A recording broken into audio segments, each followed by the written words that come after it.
story. What day is it? Tuesday? Tuesday night! His ghost returns to wreak his horrible vengeance.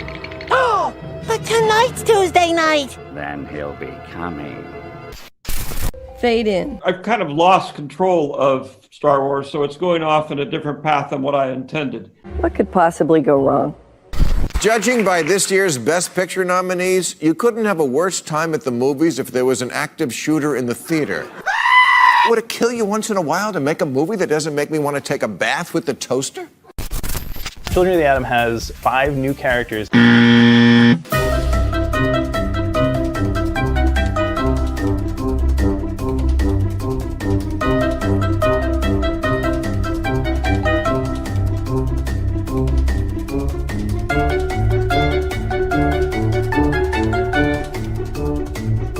One of them has a TikTok, one of them has a fitness Insta, one of them is basically the moderator for the mutant subreddit.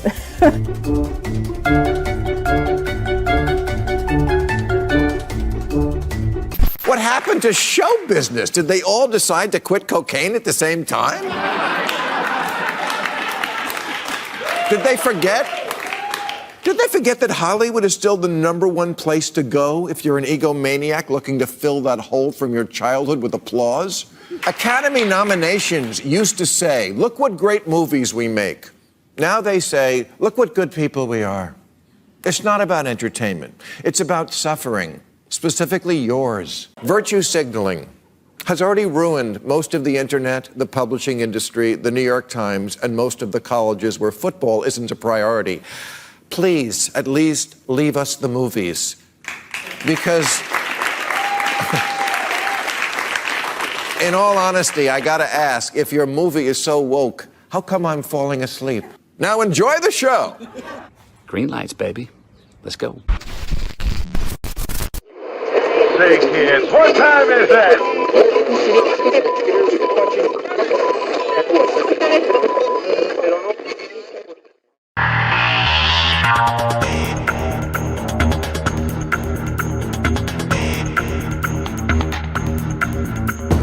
Tonight's Tuesday night!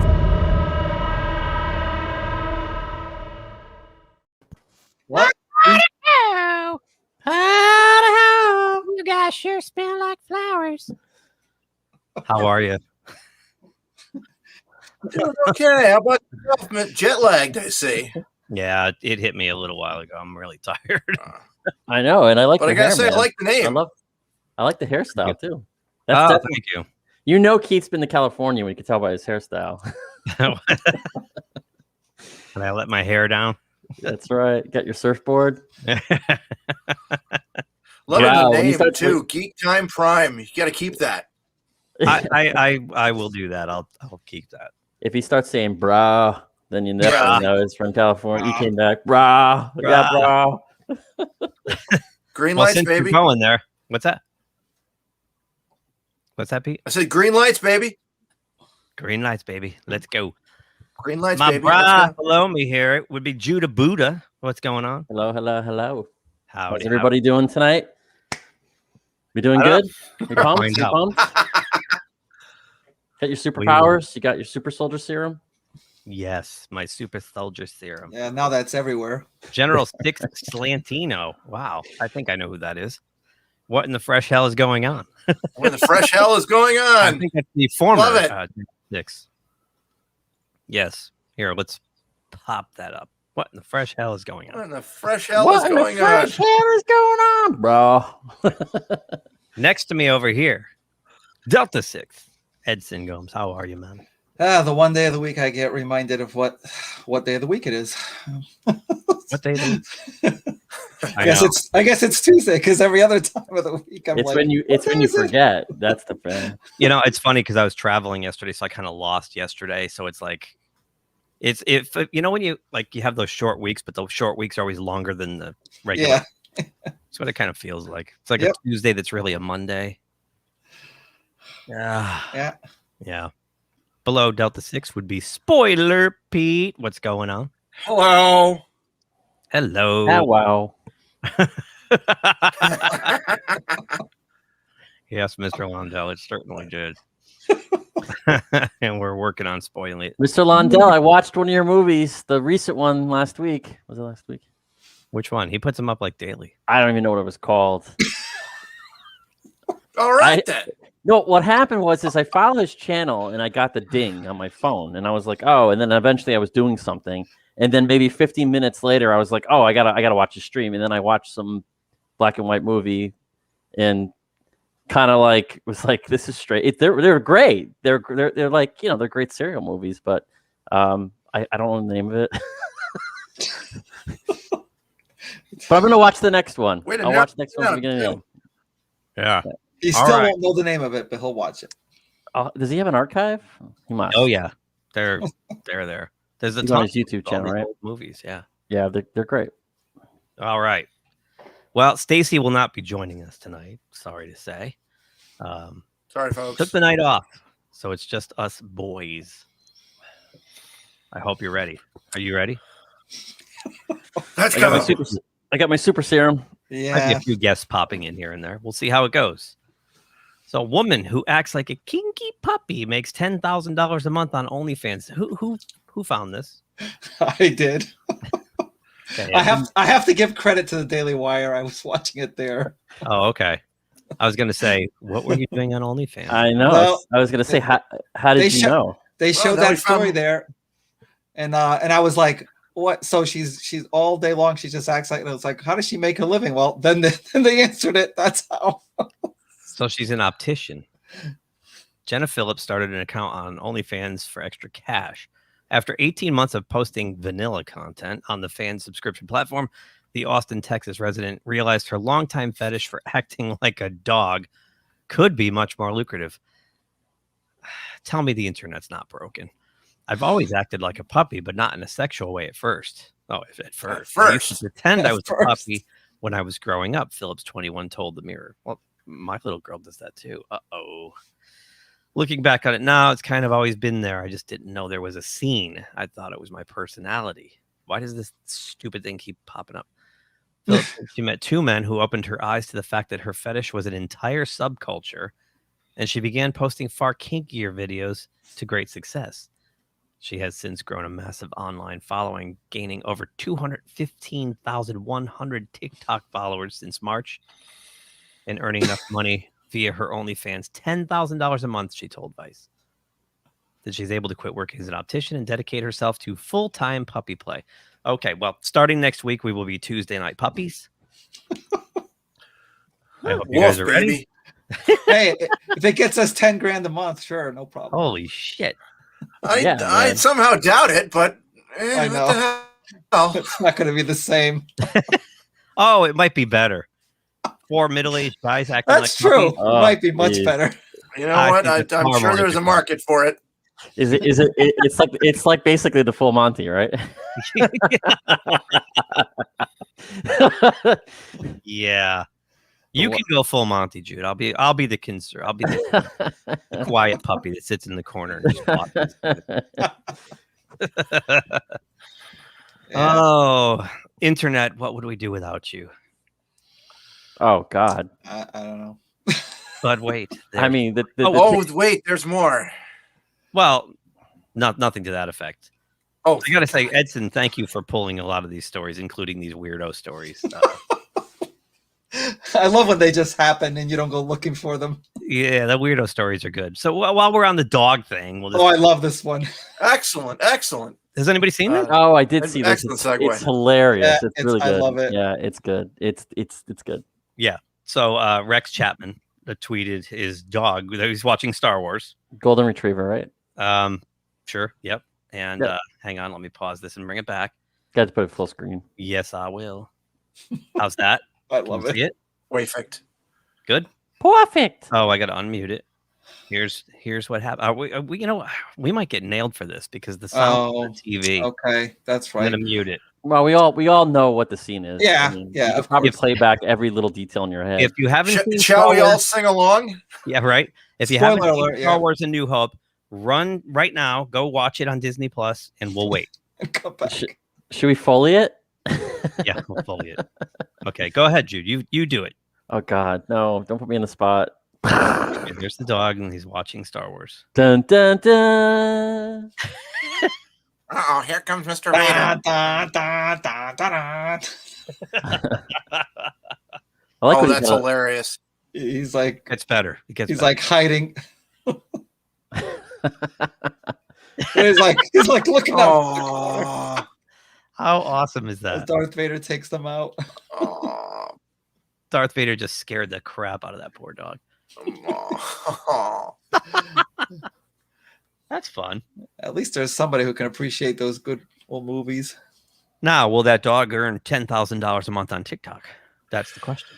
Was acting like a dog. Do people make money on TikTok? Is that a thing? Not TikTok, OnlyFans. But I guess Oh. you draw people to your OnlyFans using the TikTok. Oh, Right. yeah, right. I know they do that through Instagram too. Yeah. So, The whole idea is exhausting to me. well, The I internet don't. can be exhausting. Yes. It's just Mentally exhausting. It caters to what people want to watch. They'll just have to pay for it, and they obviously do. Oh. Yep. Really? Oh. Oh, Got a message uh-oh. from Jedi 6 that the link posted in all my tweets and stuff doesn't work. Oh. Oh, no. Is it more YouTube shenanigans? Because I got, when you put it together on YouTube where the page is, where it's set up, it says get shareable link, and you just click it and then go paste it everywhere. Mm. So the link they gave me was no good. I don't know. wouldn't be Don't tell me there's- surprised. I don't Yeah, know. don't tell me Like there's we picked starting. up like 13 subscribers this week, and the thing didn't move at all. And they're telling me, oh, they could be fraudulent. And I'm like, no, I know these people. I know the people. I know like at least 9 of them.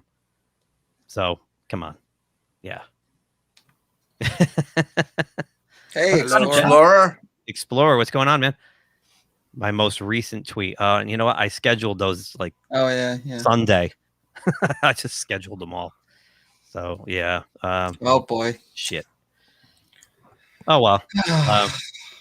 So if you're watching the replay, welcome. I think we figured out where Stacy is. A lot of your Stacy's out spending her money. Oh, yeah. Oh, boy. Sold another comic. Look at her. Look at her go. Another Action Comics #1. Unbelievable. Worth anything? No, Who's selling these comics? She knows better. I know she knows. Broke new record, huh? Are you kidding me? If I had that comic, I'd be selling it. Wouldn't be hanging on to it. Yeah. Not at this point, yeah. What did the last one go for? Like 1.75? Jeez. Sounds about right. Like that for Action 1, right? Yep. Yeah.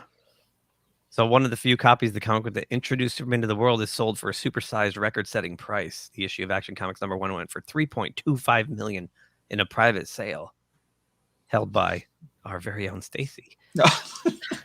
No, that's not true. It's not true. It narrowly bested the previous record for the comic set in the auction of another copy in 2014 for slightly over $3.2 million. I think the one we covered a couple months ago was like 1.75. Yeah, it sounds Something like about that. right. But it doesn't say. Don't quote me, but it sounds right. It doesn't say what it was graded at. Like usually they have the photo of it in the comics. What's that called? Yeah, whatever the comics. The rating, the comic rating, GC whatever. Comics Grading Company. Yeah. And they usually have the scores, but Yep. I always wondered if these comics or artwork was just a way for people to launder money. no, God, no. That's gotta be. Like, what do? You just it's encased in plastic. What can you do with it? Like anything else valuable if you're going. Well, yeah. If you got You know? paintings or you got Right. I mean, obviously, but I just always thought it was kind of a sketchy thing. I was like, who buys this stuff unless it's like, right? I don't know. They're trying to do something illegal, I guess, or just put their money in something. I don't know. But yeah, I read somewhere about artwork a long time ago being a big money laundering thing because it's artwork. It's worth something no matter what. But right. I thought you'd like when you invest in companies so that you could get the profits from them and then it's laundered. Who said that? Isn't that how it goes? I guess, right. I don't know. For every heist movie I've seen, that sounds about right. Right, exactly. So, one last little bit of I keep doing this. My God. Yeah. It's a long day. Sorry, I you're closed the screen share for the second time. This one kills me. You brought this one, right? It's a little sports story. Oh, This yeah, guy- yeah. So, Yeah. I'm a Pittsburgh guy, right?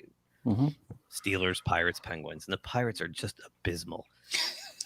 Well, the Pirates gave up on this guy. They gave him away for, I think, a lunchbox, a pair of used cleats, and a bag of balls. And then he goes and throws a no-hitter for the Padres. And he's from that area. Yep. By one day, I was in San Diego Friday. I missed it. I mean, the other than that, the notable I wanted to bring up is because it's the first one ever for San Diego, I believe. Yeah. Well, I mean, like, it was funny. I was telling my daughter, I'm like, nobody likes the Padres. Even the Padres don't like the Padres. I have been to Padre games though when I visit my brother in San Diego. It's just something to do, right? Yeah, and you get tickets for like $10. Yeah, because nobody gives a crap. And you have like a whole aile to yourself, a big buffer aisle. Yeah, exactly. Like it should be. Yeah, like it should be. But I just it's stunning. I like Joe Musgrove, and I was kind of pissed when the Pirates gave him away for chewed bubble gum. But hey, that's the Pirates, and look what he does, right? And I am glad. I just want to say, I'm glad the Padres went back to those chocolate and nougat uniforms.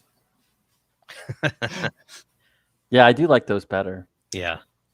Like they had like blue and white. Like how many teams have blue and white? Just stop with that. Yeah. Okay. Now we'll get into the reason we exist.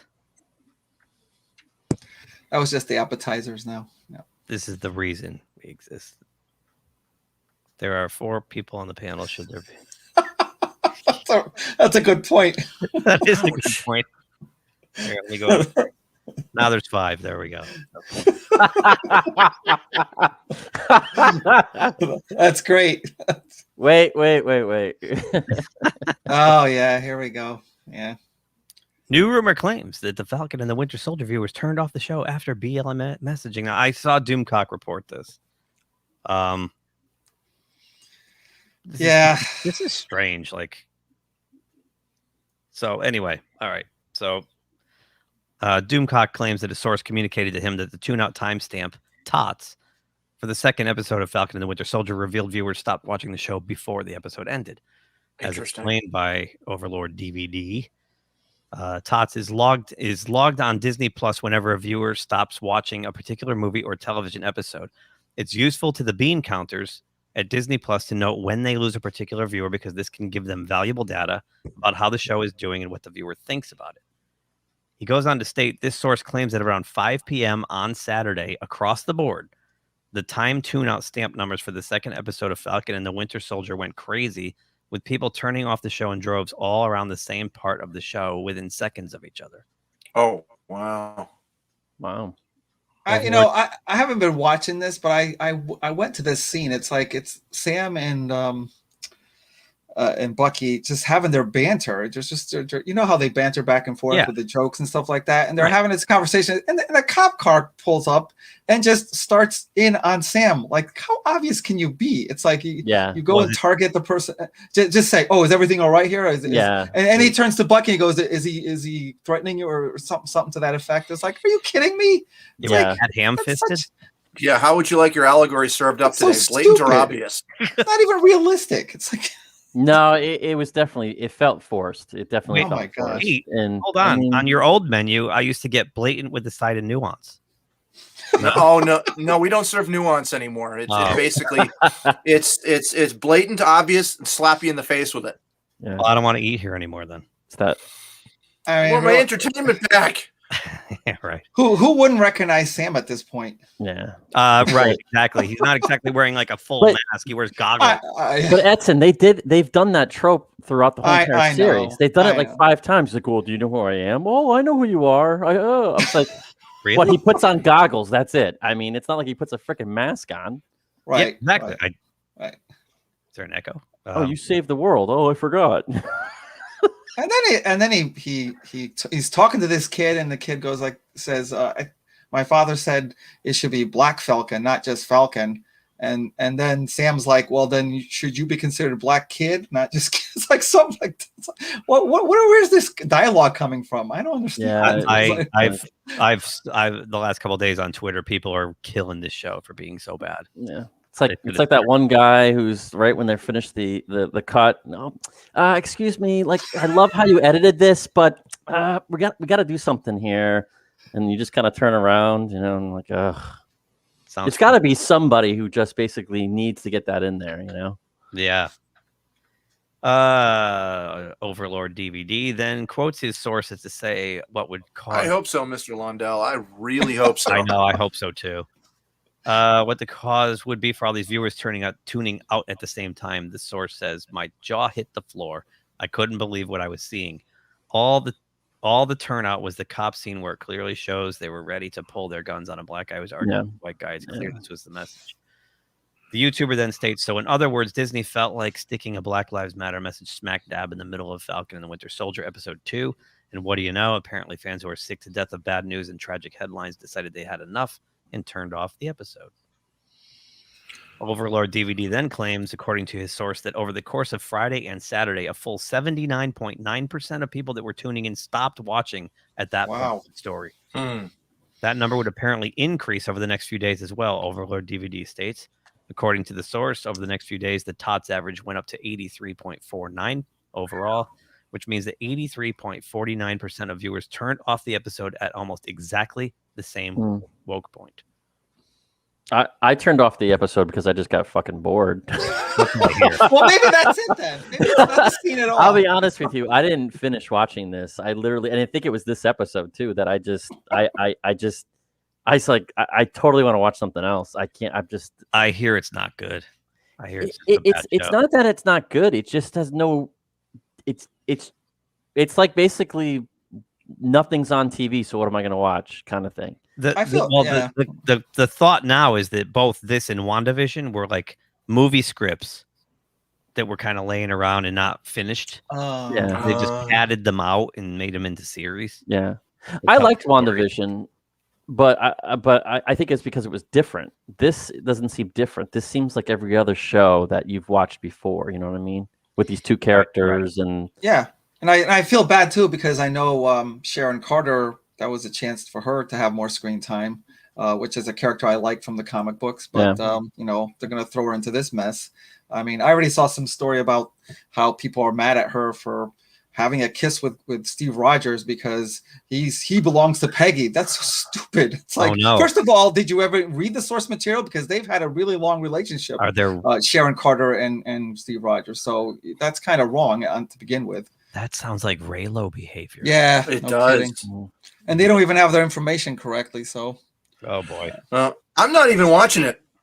Yeah, I don't have Disney Plus. I mean, I'll be completely honest. If you skip this, you probably aren't missing much. Probably not. No. You can go on watching the MCU movies when they come out without watching this show. I'm sure the entire plot of WandaVision is probably going to be broken down to one line. Oh, I know what it's like to live in an alternate dimension. And that'll be it. Yeah, right. Just like they do with the comic event series.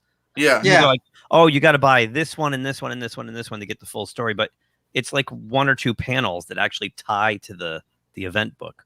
It'll be the same thing. That's exactly what the comparison is. Yeah, so that's big deal. I know I'm not missing much. I think the MCU's starting to.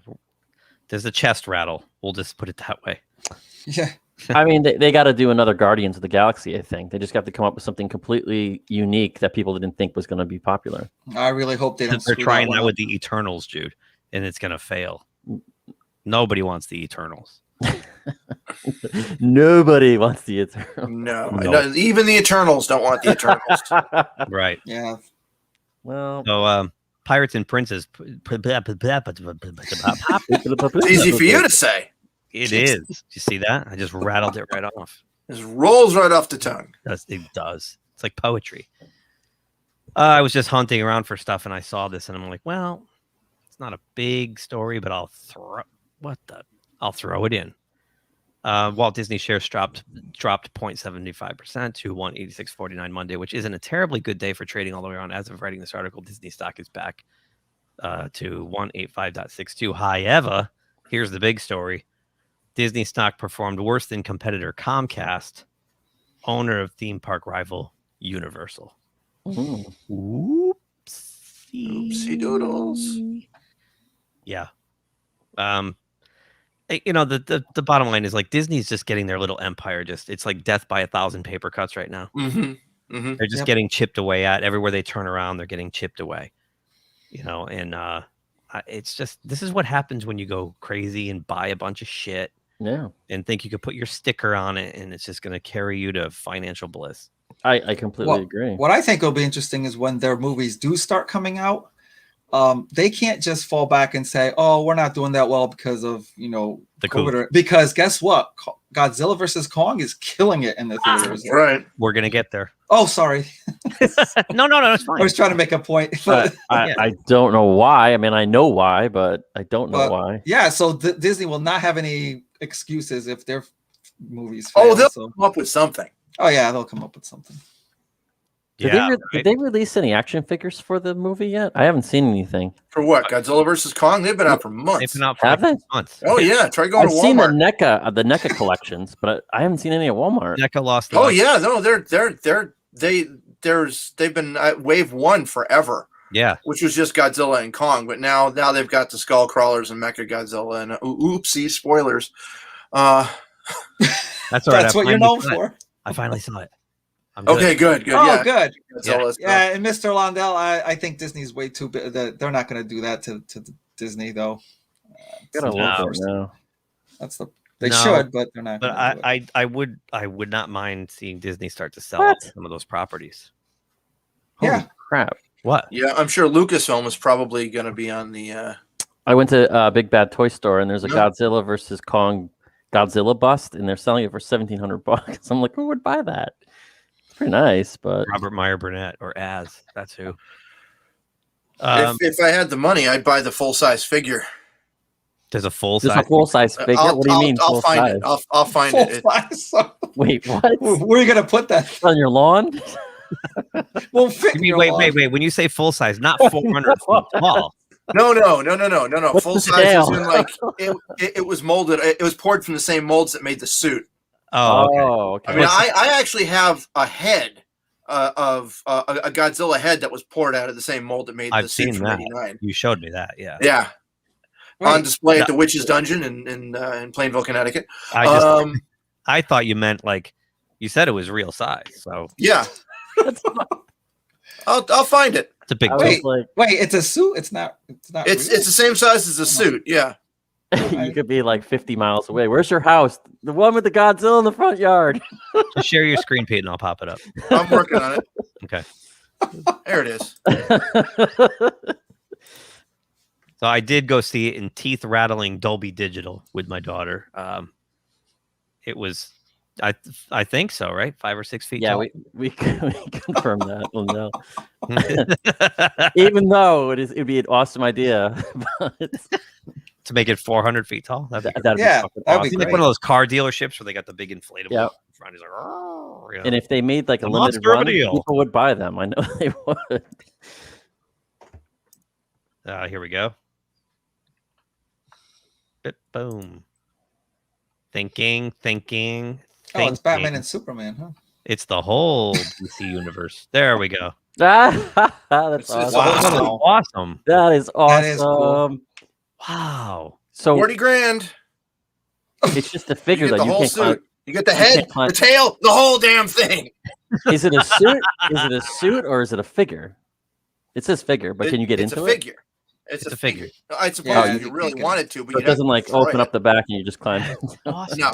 So it's No. 43,500 pounds. Wow. I'll do the conversion. Approximately $43,500. Oh, where does it say that? Does it actually say that? Oh, it's 3D printed, so it's got to be solid. 43,500. Okay. Yeah. Oh, so it doesn't weigh I don't think 43,000 these things pounds? work anymore. No, it's 3D printed. That means it's made of plastic, but not. Yeah. like a Well, heavy yeah. plastic. It's like a resin. Yeah. Right, but I think when they 3D print stuff, it's always the outside mold, kind of like a chocolate bunny. It's hollow on the inside. It's hollow on the inside. Oh. Yeah. Right. Oh, definitely. How heavy would that be if it was solid plastic? If it was solid, I don't know. Someone breaks into your house, you could just roll it down the stairs on them. That's awesome. Can you click on the image? Click on the image, Pete. Will it blow up? That's it. That's the enlarge. I know. Come on. You got to have a market for this. I mean, if you sold your Action Comics one, you could buy a bunch of these. Wow, that's cool. All right, so that's a child though. That's not a dude. It's a kid. So. No, that's a full size guy because you basically you're looking at it. If the stuntman is looking out of his neck, wearing the head like a hat. Yeah. Okay. So yeah, he's about full size. Okay. Okay. Well, I want one, so sign me up. That's the first thing I'd put right in front of the front door. People walk right in, boom, it's gonna be right there. Yeah, wouldn't that be great? Like John Byrne's house. Yep. John Byrne's house is awesome, man. Edson, you walk in his front door. It's like a museum. And the Gort from The Day the Earth Stood Still is standing there. Full-size Gort. It's like 10 feet tall. It's freaking awesome. Yeah. He's got full-size R2-D2, full-size C-3PO. It's just... Is it 6'4"? Yes. Yes. That's awesome. Wow. 6'4". I wish I was 6'4". I would totally put LEDs in the eyes and shit. I'd go crazy with that thing. I'm 6'4" once a year when I put my Kiss boots on and dress up. Which this year, we couldn't do it last year, but this year I think we're getting the band back together, guys. You know it. We're going to go win some more money. All right. Zack Snyder's Justice League cinematographer Fabian Wagner calls Joss Whedon's version a strange experience. Wow. Okay. Everybody's just dumping on him.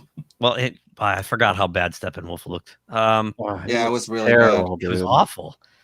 So Wagner spoke to IndieWire at length about his experience seeing both finished products, as well as the brief experience, experience dropping in briefly on reshoots directed by Joss Whedon. Yeah. He didn't take part in Whedon's reshoots as he was busy on another project, though he was contacted. Wagner did have the chance to visit the set once, but could not stick around long.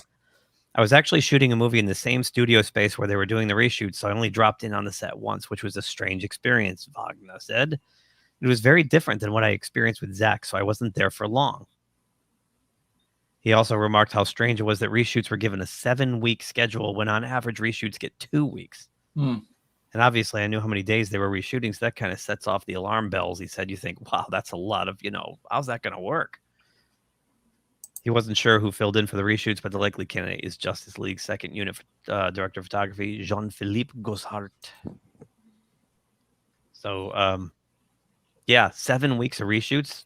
And after seeing Zack Snyder's, it was obvious. It was like a totally different movie. Mm-hmm.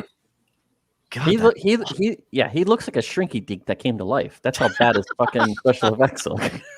Now explain for anyone under the age of 4 what a shrinky dink is. There used to be these things. Once you put them in the oven, and you would color them with pencils, right? And they were big, and then you put them in the oven, and they would shrink. But you would paint them or something? Didn't you have? To you'd use colored pencils. Oh, was it colored pencil? I guess it was. Yeah. Yes, and then you put it in the oven, right? And it would go. Yeah.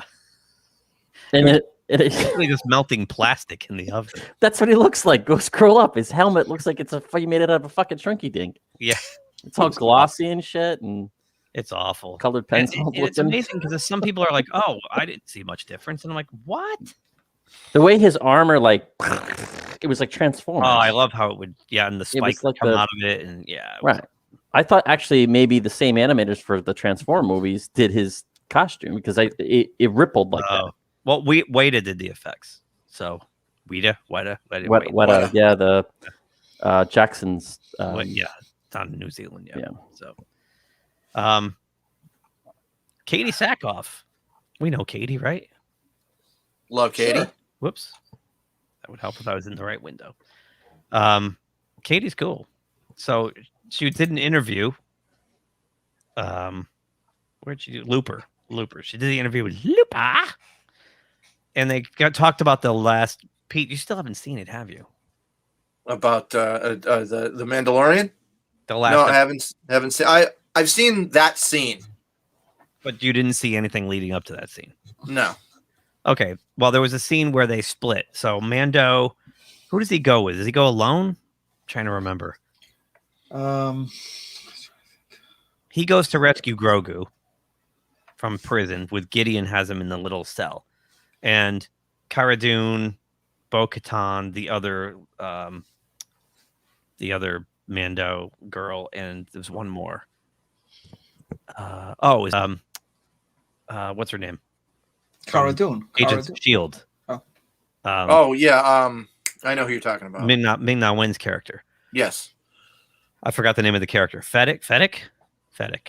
No, we don't actually know Katie Sackhoff. No, I wish we did. Fennec. I think it's Fennec. Fennec, whatever. Yeah. So they all go off and they go to seize the bridge of the ship.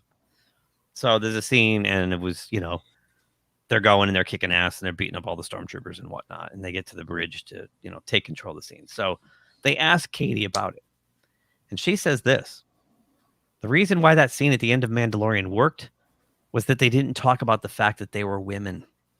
Sackhoff told Looper. They were just the best people for the job, and they were there, and they did it, and they succeeded.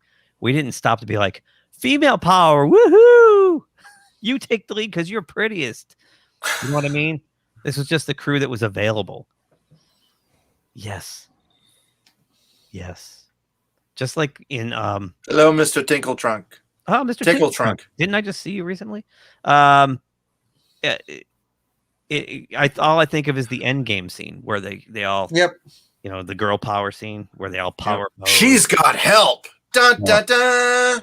I remember I saw that with Jackie, and Jackie went, don't they know this is more detrimental than I think that what's changed not only the genre but our industry is that we don't feel like we have to quantify a female's existence anymore by saying, well, she's a woman, she's a strong female character, Sackhoff said. We don't have to do that anymore. Now it's just like, isn't that awesome to watch? Holy crap, that was amazing. That's not to take away from and negate the fact that they're obviously women. I think that what's changed most of the industry, we have so many amazing women to watch. Now, I kind of have to disagree with her on that statement, because everywhere else, that's exactly what they're doing, is smashing you over the head with it. Mm-hmm. And, we grew up with Ripley and Aliens and Sarah Connor, and we've never, Princess Leia, we've never we've never had to have it smashed over our head like that. Right. Yep.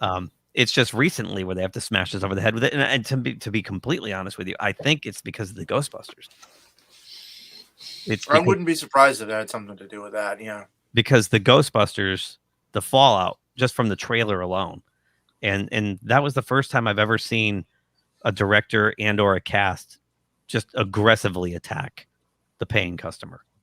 It was unbelievable. They start insulting you and telling you you're an ist and a phobe and you're this, that, and the other thing, and you're trash, and then it found its way into the Marvel stuff. I mean, look what the Marvel stuff started to do.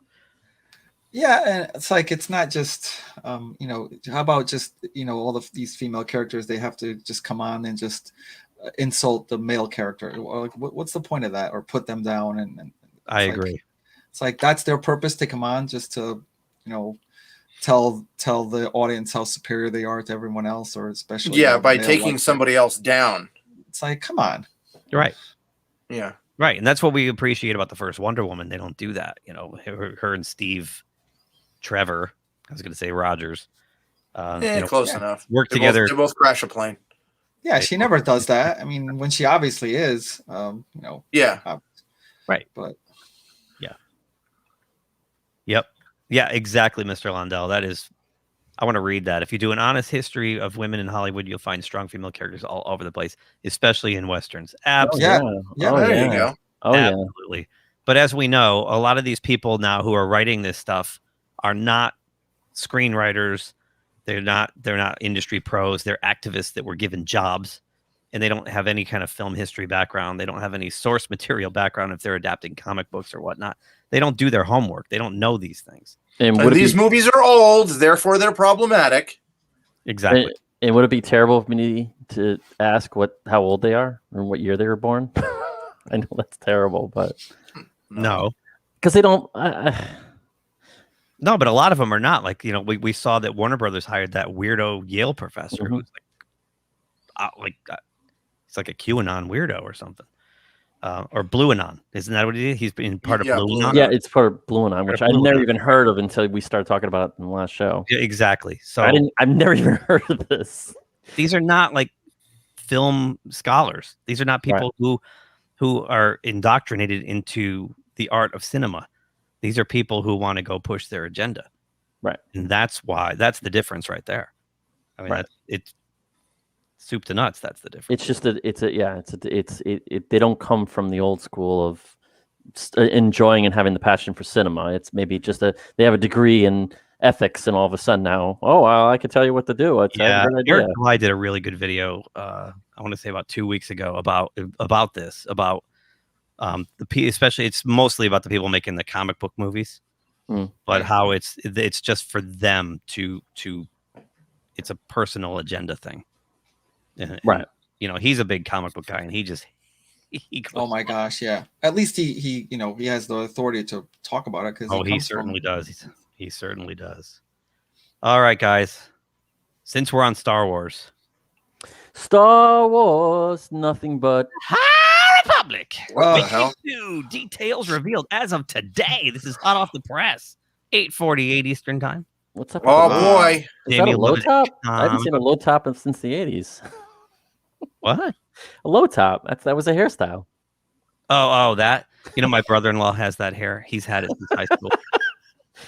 I have to look that up. Low top. He was in the paper last week because he got some big promotion. He's like captain of all the fire, like the whole state's fire. He's like the second in command of all the fire departments in the state or something like crazy. Wow. Yeah. So, and he's at getting his, award and the picture in the paper. And I remember my mother showed me and I said, he's had the same haircut for 33 years. And it's that. Maybe they call it a flat top, actually. Maybe it's a flat top. I used to call it like a bottle cap. Like Vanilla Ice used to have the flat top. Yeah. Yep. So, the High Republic, do tell. Oh, the High Republic. It's the High Republic. The High Republic. I'm not saying I'm calling Jamie Lovett's journalistic integrity into question, but I'm calling his journalistic integrity into question because this opening sentence, Star Wars: The High Republic got off to a strong start with Light of the Jedi. Did it? And other first wave releases. Seriously? Like, really? We all know it's face planting. Come on. In June, Wave 2 begins and brings more Star Wars goodness set centuries before Star Wars The Phantom Menace. Mucusfilm today revealed details for Star Wars The High Republic's next wave, including first full plot synopsis for The Rising Storm, the initiative's second Del Rey published adult novel written by Kevin Scott. Comicbook.com spoke to Scott recently, and he says that the first wave of releases is the very tip of the Star Wars The High Republic's iceberg. Oh boy! Oh my gosh! They're high, all right. They're definitely high. Yeah. Is that a Rancor Jedi? It's a Jedi riding a Rancor. Oh, okay. Jesus, man, why? Why?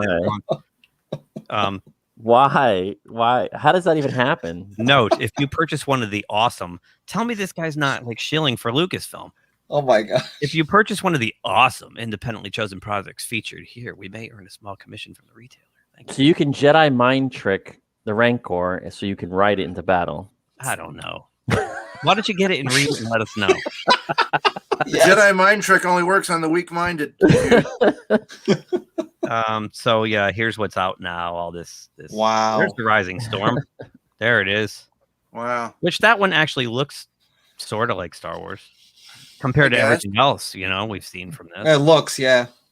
It doesn't look like that. Or like that, or like that. Or like that. I don't know. Doomcock dropped an awesome video today where he's got some new source at Lucasfilm apparently that just keeps like spilling the beans on stuff. And Pete, how long have we said Kathleen Kennedy knows where the bodies are buried? Mm-hmm. How long have we been saying that? Oh, we've been saying that for months. Yeah, over a year, maybe. At least. Well, guess what? This new rumor from some source at Lucasfilm. The reason she still has a job and the reason they treat her with kid gloves. apparently has a lot to do with an island that was run by a former Pete of the Eater. Oh, man. Who didn't kill himself. Didn't do it. Who didn't kill himself. And apparently she's got shite on everyone. Mm-hmm.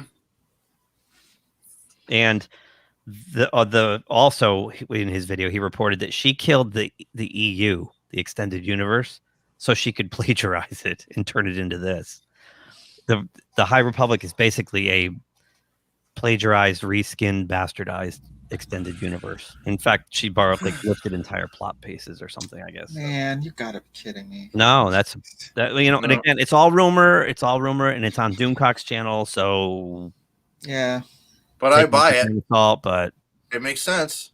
If it's a made up story, it's a well thought out made up story. What's Kamran Pasha always say? If it sounds too wild to be true, it's more than true. Mm-hmm. And I mean, when we started connecting dots last year, like before like Fall of Skywalker came out, like we were talking about like how disastrous all this is and how she could be running this into the ground and get away with it. And we were saying a lot of this stuff, just like just throwing it out there, like how wild, but like, oh yeah, she's got a drawer full of photos. She's got whatever, you know?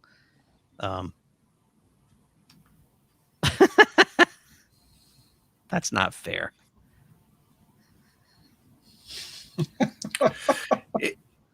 If they cut her down, this I love. Hurtful. That's mockery right there. That's what that is.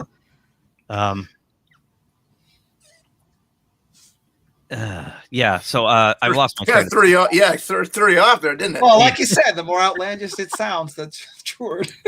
Well, yeah, it totally is. It totally is. And I'm gonna get Cameron back on too, because I want to get Cameron back on. It's been a while, and our channel's like grown, and I want Cameron. Edson, talk about this because I know nothing, and I didn't have time to read it. Oh, Jupiter's Legacy. It's just it's Mark Millar. Yeah, so he's done a bunch of creator-owned comics, usually like 5 or 6 issues. You've gotten a couple, but not this one. Actually, to be honest, it was George actually had me look at this. Jupiter's Legacy. It's like you have the parents who are more like a Justice League type, and then their kids come and grow up, and it's like that's what the kids are supposed to take over for the parents, and it doesn't go well. Okay. Gotcha. Okay. But apparently, didn't he sign like a exclusive deal with Netflix a while ago? It might have been years ago, where they're gonna adapt all his creator-owned into. Although I haven't seen. Have you seen much of his adapted? No, and I have Wanted on my shelf. I still have to read it. Oh, I know they did Kick-Ass, but that wasn't for Netflix. Right. Kingsmen were pretty good. They're stupid, but they were fun. I wish they would do. Remember, Keith? You remember Huck? Huck? No. Yeah. Remember that guy who's like really strong, and then he's like winds up having a brother from Russia, and then they manipulate him into turning it. You don't remember that miniseries? Huck. Did I read that? Yeah, I think so. Go back and reread it. I probably own it, and I don't remember it. Oh my god! There's too much to read. Why do I not remember that? Oh shit! Sorry. That's all right. Here. It's all mush. Yeah, so he's got quite a lot under his belt, and I guess this is the beginning of adapting them to Netflix. Okay. In fact, you know what? I can click on this if everybody feeling brave. Uh-oh. Oh boy. It says Netflix just showed off the first fruits of its deal, and it's a hyperlink, which might be the deal you're talking about. Oh. So I'm clicking it. Oh boy. There you go. Oh, okay. All right. Netflix plans to spend a staggering $8 billion on his content. Wow. $8 billion? Wow. What? Come on. Oh, it's content. That's total. Here it is. Today's announcement. 2017, he signed the deal, and it was. Here we go. I have to click another one. So we're going down the hole here. Where's the numbers? We want the numbers because we're curious, because we're voyeurs. We need to know. We're annoying gossipers. I don't know. There's no numbers here. He signed a deal for a lot of money that we'll never see. How's that? So they're going to do a wanted Kick-Ass. I'm just guessing that's the rights to the Kick-Ass and the Kingsman films, or are they going to make TV shows based on them? I don't know.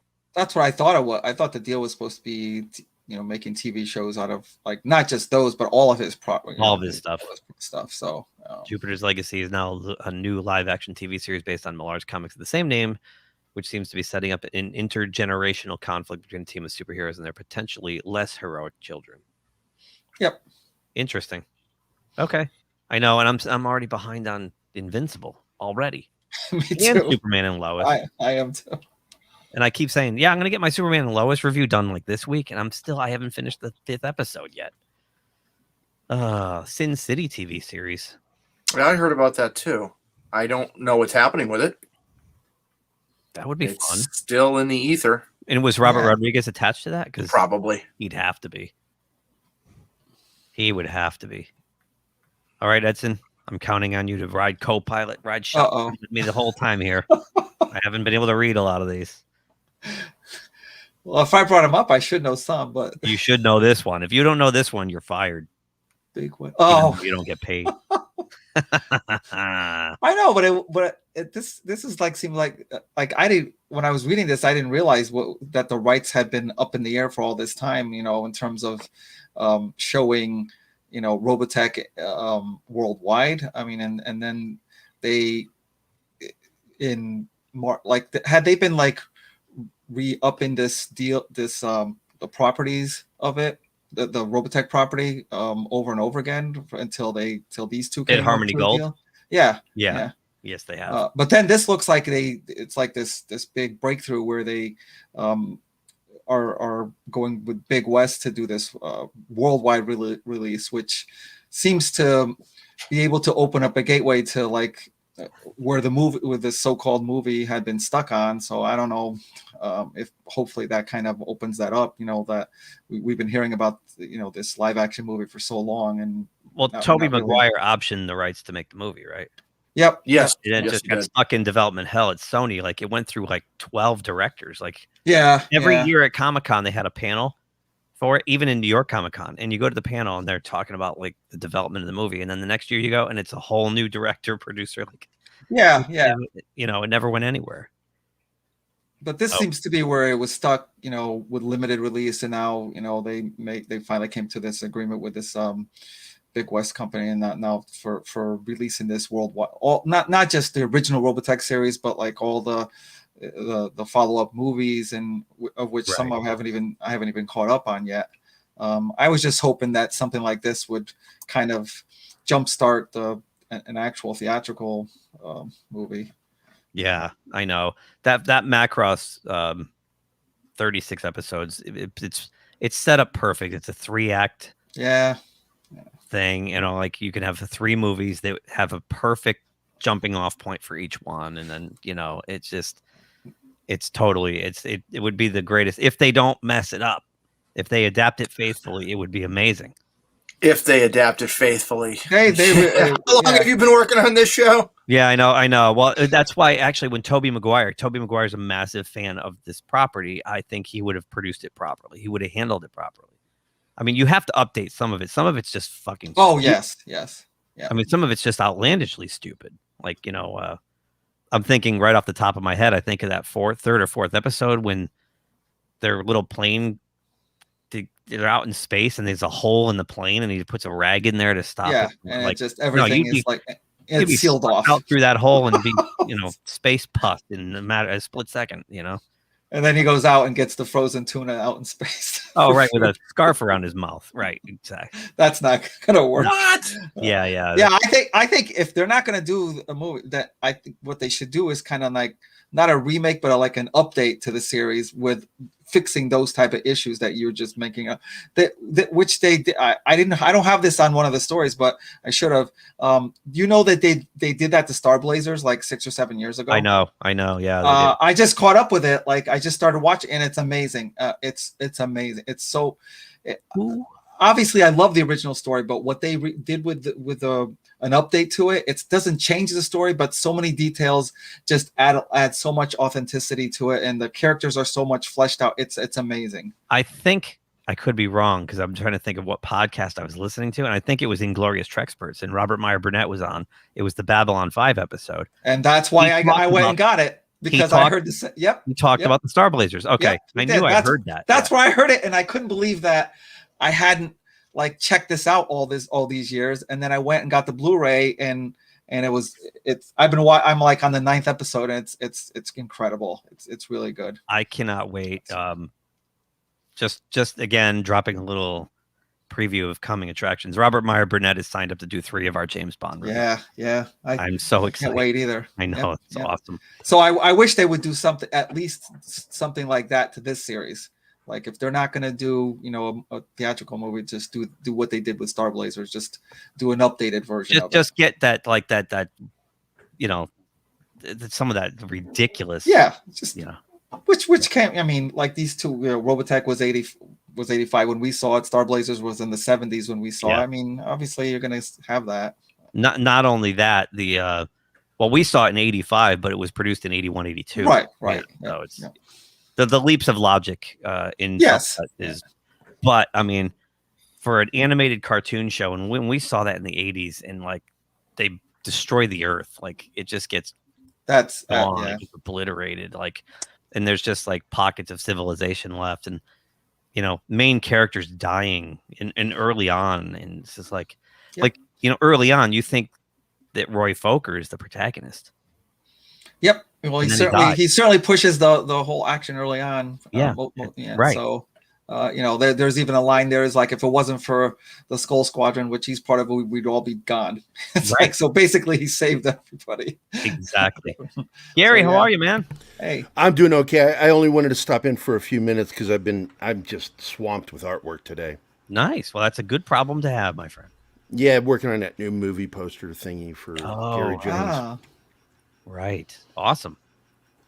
So what's going on? What are we talking about here? We're just rifling through headlines. We're in some announcements about projects that are coming up. Like the live action Gundam. Yeah, we were talking about last night on Raiders of the Lost Art. Yeah, this is kind of cool. Do you see this, Edson? Yeah, I just started. Yeah, I went and I didn't come up with the story, but I saw it after you put it on there. Yeah, this sounds really good. This is the Godzilla versus Kong guy. Oh, really? No. It's the Kong Skull Island. Skull Island. Okay. Wow. Jordan, is it Vought? Which was a superior film. Yes, it was. I agree. I haven't seen it yet. Don't get me wrong. I enjoyed Godzilla vs. Kong, but the human story was just stupid.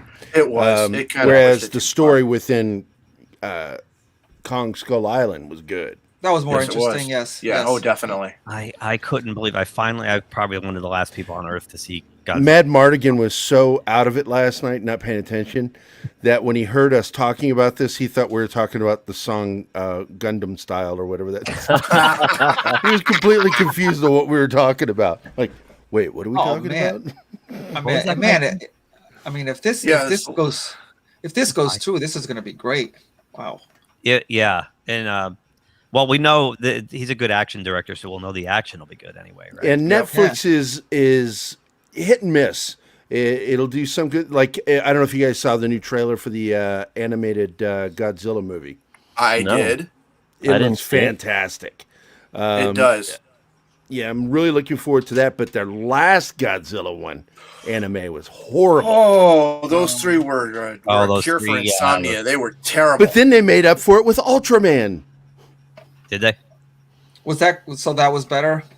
Oh, I enjoyed the Ultraman miniseries. Yeah, it was really good. Okay. I haven't checked that out. I'll have to. Yeah, I think I have high hopes for this. Netflix is there. What you saw, Gary, you gave us that article too, with the Netflix is losing some subscribers. They're starting to lose their foothold on this whole thing. Really? Yeah. Well, you got to. Oh my God! There's a dog loose in the house. It sounds so vicious. Around TV. Basically, what we've seen is HBO Max is picking up steam. Yep. Mm-hmm. Yep. And they're going to give Netflix a run for its money. For years, Netflix had pretty deep pockets, but they made some mistakes, spending money in the wrong places by buying films produced by other studios and then slapping their name on it. And that works when you're Walmart. That doesn't work when you are supposed to be a studio. Right. Mm-hmm. And so then they spent, $3 billion to build a studio to start producing their own films. Okay. And that's where they went into debt. But their numbers have, because one thing they had over everybody, Disney and everybody, was they have the single greatest subscription globally. And they're still holding on to that right now. And it's the only thing keeping them afloat is that subscription base. But if they keep going woke, they're going to have some problems. Yeah. As we progress. Disney's already seeing it. They lost, in 1 month, 40,000 subscribers plus. Yeah. Over the stupid decisions of one person that's employed by Disney, Kathleen Kennedy. So Netflix really needs to focus more on producing things that people are going to enjoy like this. I think this will be a good project. And the more that they produce stuff like this in tandem with other studios, because I don't think they can really foot the entire bill. No. It's going to be effects heavy. It's going to be a big budget. Yep. Well, they've taken like Cobra Kai didn't start off on Netflix. That started off on YouTube Red or something, and then which confused people because they were looking for RedTube. Right.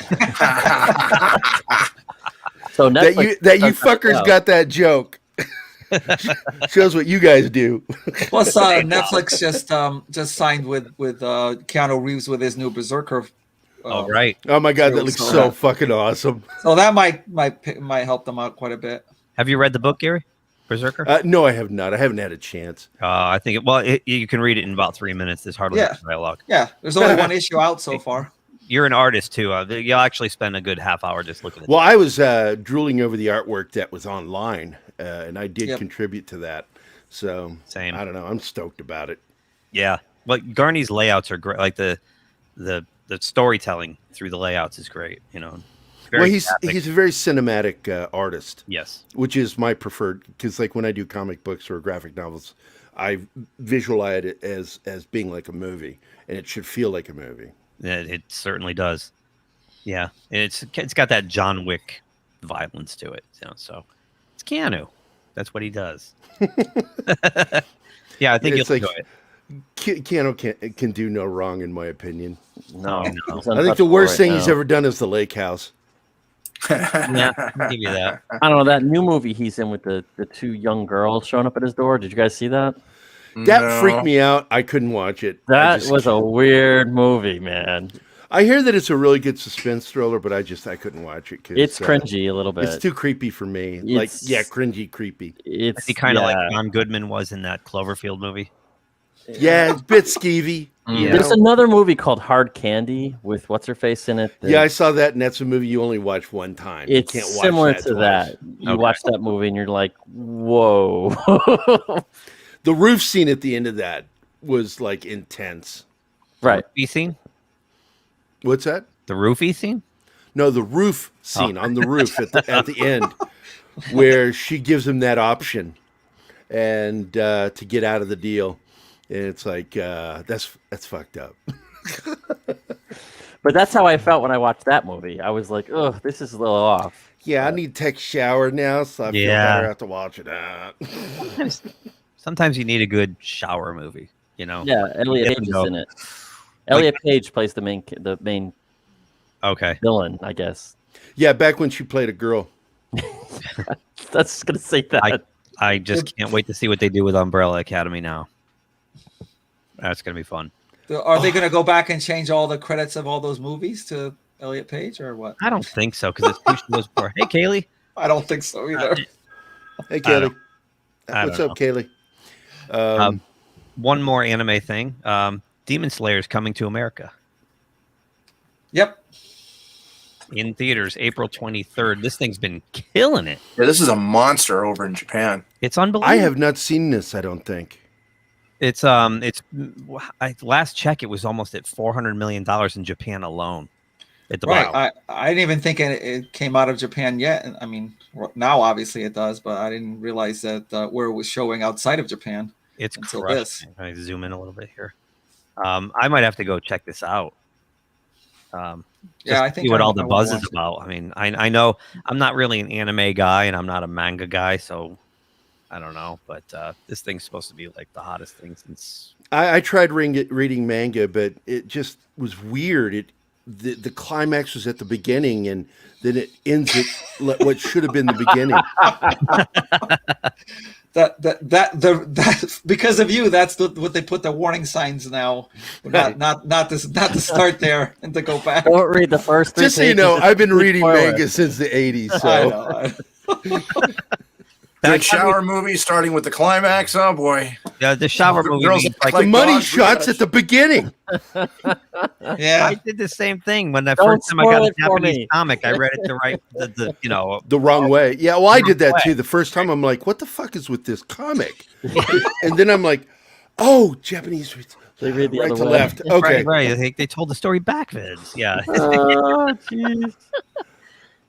Just to answer a question from General Six, a good shower movie. I never finished the thought. I mean, like Uncut Gems. I saw that and I just so grimy and just I need to shower. Man. That movie gave me anxiety. As I was watching it, I didn't know whether or not I needed to leave the theater and get like a fucking Ritalin or something. I don't know. Glinzer, you are 130,000% correct. Meet the Fockers was one of those for me. No, the whole nipple scene, the whole milking a cat thing, just was like, oh gosh. I was like, I want to go now. I just want to go. Boob. Yeah. I don't know. It was funny though when Dustin Hoffman was taking a crap while De Niro was in the shower. That's the second one. Yeah. Oh, you were talking about the third one?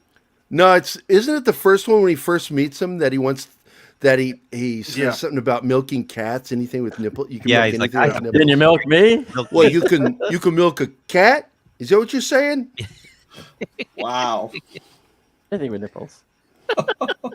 Anything. You know what movie made me feel that way is District 9 too. I don't know why. What? Really? Yeah. I like that movie. Just the aliens, they just keep me out or something. I don't know. Well, they just look like what do you call them? It's not just there's a name for them in the Middle East where they locusts. Yeah, they just look like, and I think they were designed to remind you of locusts, right? And because they came in droves, and so, but you know, the morals of it is they called them prawns in the you movie. should let locusts come and be nice to them. Let them eat your crops and allow you to starve to death because that's the human thing to do. And then he became one as they bit him or something. Yeah, he became one. Yeah, I only saw that once, but only now do I understand the locust. Yeah, it was like The Fly. He's just Jeff Goldblum turned into like a body horror. Yeah. Yep. Yeah, it's like vomit drop when he drops it on the food in front of you. He goes, "Oh, I'm so sorry. That was so gross." Help me. So Dave Grohl's at it again. Dave Grohl's making another movie. He's been busy during the coof. What Drives Us with Lars Ulrich / Ringo Starr, Steven Tyler, The Edge, and more. Distribution and release date set. So I'm in. Yeah. Produced by Foo Fighters' Dave Grohl, the good-looking features a love letter to rock and roll. The best thing to come from Nirvana. Yeah, tell me. I was actually listening to a lot of Foo Fighters on the plane yesterday, and I'm like, God, they're so good. They're so good. Touring in the back of a van. Grohl has pulled in an impressive lineup of talking heads, including Ringo Starr, Brian Johnson, Steven Tyler, St. Vincent / Duff McKagan, The Edge, Flea, Lars Ulrich, Exene Cervenka of X, and more. So let's see. Friday, April 30th on Amazon Prime. So cool. I'll watch it. Sound City was awesome. I love Sound City. Did you see that one? Mm-mm. Oh, you haven't? I think it's on Prime. Oh, that's really good. It's a documentary that he produced, and It's about this analog soundboard that's like very rare these days. And I have Sound not City even is heard where of they this. recorded the first Nirvana I record. just added it to my watch list. Yeah.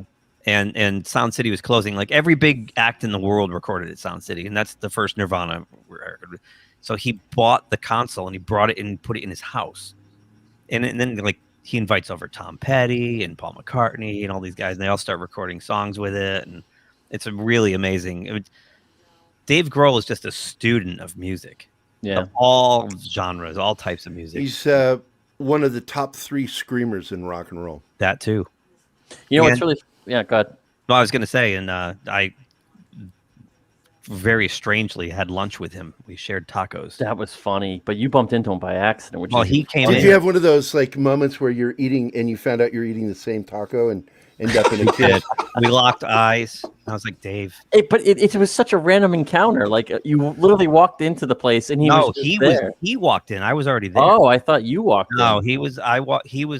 We were already there, and he walked. But you didn't know. You didn't see his tour bus and stop.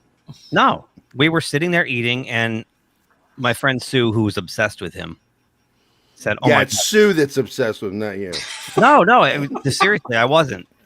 She goes, "Oh my God, Dave Grohl's in here," and I was like, "Would you stop?" Like, and she's like, "That's him." And I looked, and I'm like, "Well, it kind of looks like him, but what would he be doing in Connecticut, like on a Tuesday afternoon?" He's on tour. Apparently, being at Taco Bell. So she walks up to him. And she goes, "Excuse me, you look just like Dave Grohl." And he goes, "Oh, thank God, I hope so, because I am." And I was like, "What the fuck are you doing in here?" And he goes, "Oh, dude, I got a story about that." So he gets his food and he comes over and he's like, "Can I sit with you guys?" I'm like, "Yeah, go ahead." Pulls up a chair and we start talking. And he tells me, it's almost like a Bill Murray story. It is. It's very Bill Murray. And he says to me, he goes, just about that, what the fuck are you doing here thing. He goes, "I was in Virginia Beach yesterday visiting my folks." And he goes, "And I came out of the water and this little kid comes up to me and he goes, 'Are you David Grohl?' And I said, 'Yes, I am.' And he goes, 'What the fuck are you doing here?' He goes, 'So apparently I'm not allowed to go anywhere.'" Do you know this guy, Obi-Wan? He sat and had lunch. We talked for like a half hour, just shot the shit while we ate. And then Taylor Hawkins had to come in and get him because they wanted to leave. They were on their way to Boston, and then he wanted us to follow him, but we had to go to this stupid meeting thing with the governor. And that's awesome, dude. He's like, "Go come up afterwards," and I'm like, "Yeah." He's like, "Just go to the." He goes, "Go to the loading dock door. You bang on it, and tell them that you had lunch with me and to let you in." And I'm like, "Dave, seriously, how long has it been since you've been on this side of the table, man? That's not how it works." But something tells me, because he's such a cool guy and he's like a regular dude, that it probably would have worked if I tried. If I went up Fenway, banged on the door, and said, "I had lunch with Dave," and he said to come in, they probably would have let me in. I'm sorry about the butt fur. I didn't realize that I still had that on from last night. I was making fun of Yeti Gary's butt fur. Yeah, I was fucking with Yeti Cast. I like fucking with Yeti Cast. If I'm not shitting on Yeti Cast, something's wrong. Wow. Yeti's a good guy, man. Yeah, he's one of my best friends. Nice. Which is why I like shitting. I like the more I like somebody, the more I want to shit on them. So did you encourage him to make his channel, or did he do it on his own? Oh, Yeti? He did it on his own. Okay. We became friends because of his channel. Oh, okay. I didn't know if you were friends. So we do 3 to 4 shows a week. I together. noticed. And Fat Steven's in there, because he likes shitting on Yeti too. He'll be here soon. He said he's going to swing by. Oh, good. He can take my place because I can only stay for a little bit. Okay. I'm working on this. Let me show you real quick what I'm working on. Yeah, dude, definitely. Let me see what you're working on. Let's see. Share screen. Oh my god. Here it comes. Money shot. This is the new movie with Robert Bronzi, directed by Gary Jones, and I forget the name of it because I'm not really good at memorizing names of movies, but I'm doing the movie poster. And awesome! Wow, that looks awesome. Thanks. This is Nick Turturro up that you can't see the face of, and I cannot remember the actor's name, but he played Boom Boom Washington on Welcome Back, Kotter. Oh my God! He's going to be over here on the far right, and then there's Freddie this woman I've never Boom heard of. Washington. Yep. Oh. And then this crazy dude here that I started drawing, bald dude, is holding a shoulder slung Gatling gun. Very nice. Minigun, and they're escaping a prison action movie. And Robert Bronzi freaks me out because, like, the first time I saw him, I'm like, is this a Charles Bronson movie I've never heard of that never got released? It was called Kiss of Death. And I'm like, what in the living fuck is going on? And finally I saw the movie. I'm like, that doesn't even sound like.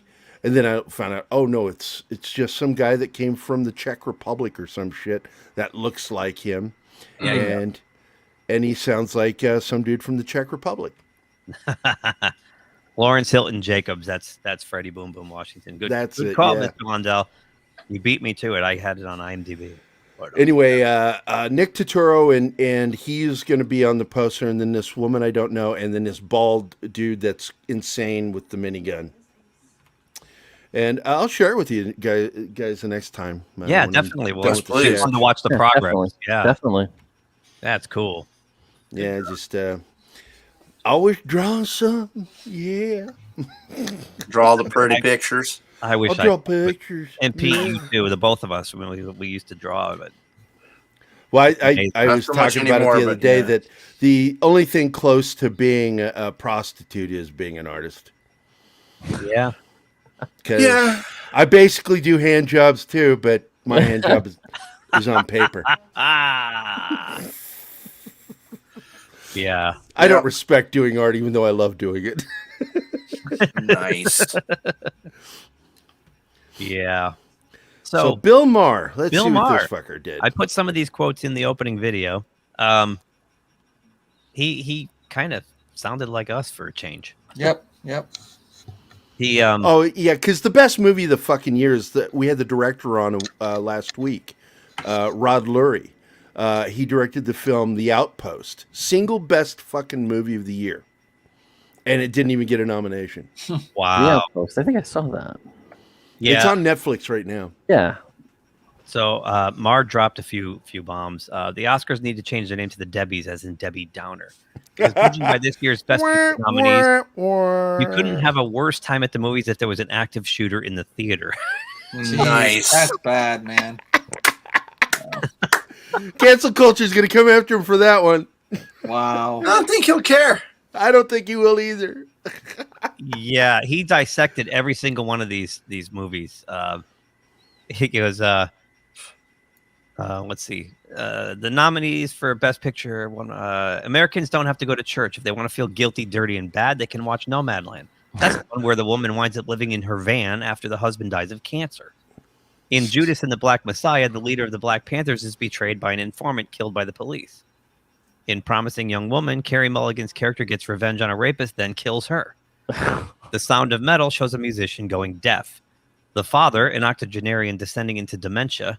Minari is the story of a poor Korean immigrant in Arkansas who put all their food in a barn, and then grandma has a stroke and it burns down. Now enjoy the show. What? Yeah, it's just all depressing. I couldn't bring myself to watch any of those movies. Oh my God. No wonder Godzilla vs. Kong is killing it. Yeah, exactly. Yep. The 2021 Oscars brought to you by Razor Blades, Kleenex, and Rope. And please welcome our host, Sad Emoji. Nice. We all had a rough year. A little escapism would have been appreciated, he said. What happened to show business? Did they all decide to quit cocaine at the same time? Did they forget Hollywood is still the #1 place to go if you're an egomaniac looking to fill that hole from your childhood with applause? Academy nominations used to say, what great movies we make. Now they say, look what good people we are, he added. So it's no wonder Godzilla vs. Kong killed it at the box office, he said. Not Godzilla vs. Kong and his crippling battle with depression. Not that I want to see Godzilla vs. Kong either. Hollywood used to know how to make a movie that was about something. A movie for adults that was also entertaining, not just depressing. There was already a category for that. Best documentary. Important films about the war in Syria or the plight of a hot dog stand owner. And then at the end, he actually said, if your movies are so woke, why am I falling asleep? Yeah. Mm-hmm. Yeah, I'll give you that. He's clever. Yeah. I'm not a big fan of Bill Maher, but every once in a while, the monkey gets the right block in the right hole. Yeah. You know, and he nails it sometimes. Well, he's always been opposed to political correctness and this idea of like this soft squishy America. Yeah, he got kicked off a network, and that's how, because he said something. And that was it. He said basically that the terrorists during 9/11 weren't cowards, and ABC said, "You're gone." That's right. Wow, did he? Yeah. Yes, he did. So it took a lot of bravery to do what they did. So his show was called Politically Incorrect, right? Right. Politically incorrect. Yeah. Yeah. And he got booted off the network, and then he went on to HBO. So he was one of the first to get kind of canceled. And this happened like in what, early 2000s, maybe? Yeah, I would say like 03. Well, 2000. You talk about 9/11. Oh, so that would put it 2001 or 2. Yeah. Is General 6 Jedi 6? Yes. Fuck you, Jedi 6. And there you have it. Speaking of that, Gary, are you having trouble with subs and stuff? I mean, I know YouTube's up to their chin. No, it's been really weird. We didn't lose. Well, let me double check. I'm going to double check. Last I checked yesterday, we were just staying right where we were. Let's see. I'm going to. That's where we were, but we gained 13 new people, and it didn't move. It stayed the same. So I wrote Team YouTube, and they were like, "Oh, well, they could be fake accounts," and I'm like, "They weren't fake accounts. I know some of the people that were in there." So we lost one sub that was probably Jedi 6. Fuck you, Jedi 6. But we're still up 51 in the last 28 days, which is what I think it was before. Okay. Our revenue, because we're monetized now, is right where it was, and we're still and we're at 8.9 thousand views. So okay. So we're still hanging in there. Because I mentioned it to Gerry last night, the other Gerry Beekler, in one of his posts that Yeti, Fat Steven, all of us, we watch our numbers very closely. Oh, so do I. Yeti lost some numbers. Yeah, that's why I'm curious. And I think Fat Steven did too. Yep. Yep. Jedi says today's not the day, Gary. Yeah, and I took a screen cap of the 13 new subscriber notifications and sent it to him today. And I'm like, can you explain this, please? Why these came in and our number hasn't moved? Especially when, we're new and we're struggling to get subs. Like, don't take them away or don't not post them. Well, what I said to Gerry last night is the more of a free speaker you are, the more they seem to not like you on YouTube. And if you notice that a lot of the people that seem to be losing numbers are all outspoken free thinkers. Yes. Coincidence? Yeah. I don't believe in coincidences. I don't either. We were talking about with YouTube. Right. Coincidence takes a lot of planning. Yeah. And we were talking about this through text, Keith, earlier today. Yes, we were. No, you weren't. You're making it up now. But I think what it is YouTube says, this is our stage, this is our platform. You do what I say, or go somewhere else. Of course. And I know there's really no place else. So much. Oh, Team YouTube, you're the best. We love you so much. Right. Yay, YouTube! Don't bite the hand that feeds you, man. Don't bite the hand. Don't bite the claw. No, I'm just curious. I know Yeti and Fat Steven have had trouble, and then they were complaining about it. And then I said, I was watching oh, cool, we got 3 new people today, or we got, another. Which is really weird because I have more subs and views than them, and yet I seem to be unaffected. I think it's because we have a black guy on our show.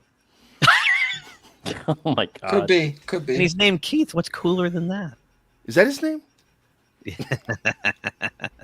Yeah, Keith's the bomb. And as edgy as we can get and as filthy as I am as a person, we seem to not really get much hate. I mean, the most hate I had was like a month ago when I said something gnarly about in defense of Jeremy. I said something gnarly about a certain director, and some people went at me, and now I was like, everybody was like, dude, they're coming after you. And I went, I don't care. It's like, they don't have anything on you if you don't care. I don't care. And so it just died within a day. It was like, yeah, it's not going to go anywhere because I don't give a shit. Leave that one up for a second. And this is an entry into the Glinzerpedia. Yep. This is a toxic patriarchal, fill in the blankist and fill in the blank phobe, according to the YouTube. Yeah. Yep. That's like those experts at Facebook that are supposed to check your posts. Yeah. I mean, Ripa's had a couple problems with them in the last few months where they've pulled his videos and given him a strike and accusing him of, you're spreading rumor, you're spreading medical misinformation. He's like, I am reading from. I got that the other day because I got my second shot. I had the Moderna shot, and I was describing the symptoms I was having because I had them, and then like they post this thing.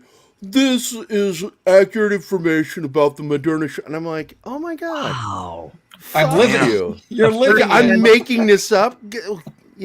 Wow. Facebook can choke on a bag of dicks as far as I'm concerned. I'm with you. Well, you guys heard about the Johnson & Johnson thing, right? Yeah. Yeah, I got pulled that just dropped today. And I was going to get pulled that shot too because I only wanted one shot. And now I'm like, fuck well, that. the problem is they have blood clots, but They're the novel worst part blood is they can't give heparin with the Johnson & Johnson shot. Right. They can't treat it like a normal blood clot. Yep. And so it became too much of a risk, so they just stopped doing it. To be honest with you, the Moderna shot and the Pfizer are relatively pretty safe. Keith did Pfizer, I did Moderna. He had shitty headaches, and I had all over body aches with mild chills and fever for like 2 days. And then what's that football-sized growth coming out? And then I became an asshole. You're my wife. She's like, you're always an asshole. Yeah, I didn't want to say that. So. I like it when she gets in the chat and starts just saying gnarly things about me and then nice things about Fat Steven and Yeti. Does she really? Yeah, she does it all the time. That's like an anti-ringer. You put a ringer in the room to, Yeah, Gary's a dick. I know. I live with him. I couldn't say Funny, dude. That's hilarious. You grew a tail? Like a little turtle tail?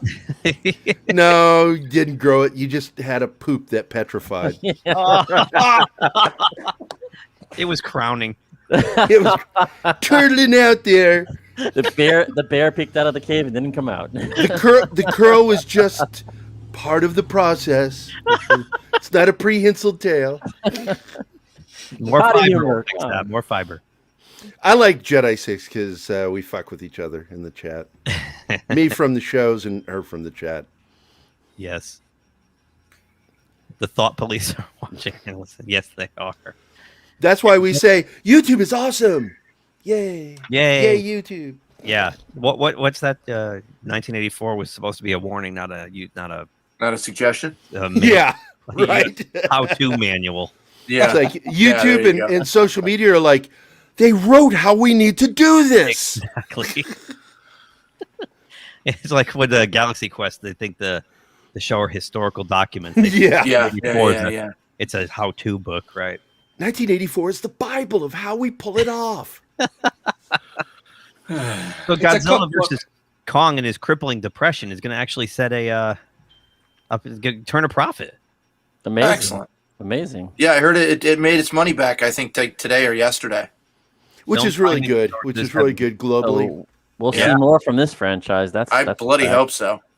It hit 357.8 million worldwide today, and this today was 3 days ago. Hey, Zach. Oh, hey, Zach. What's up, dude?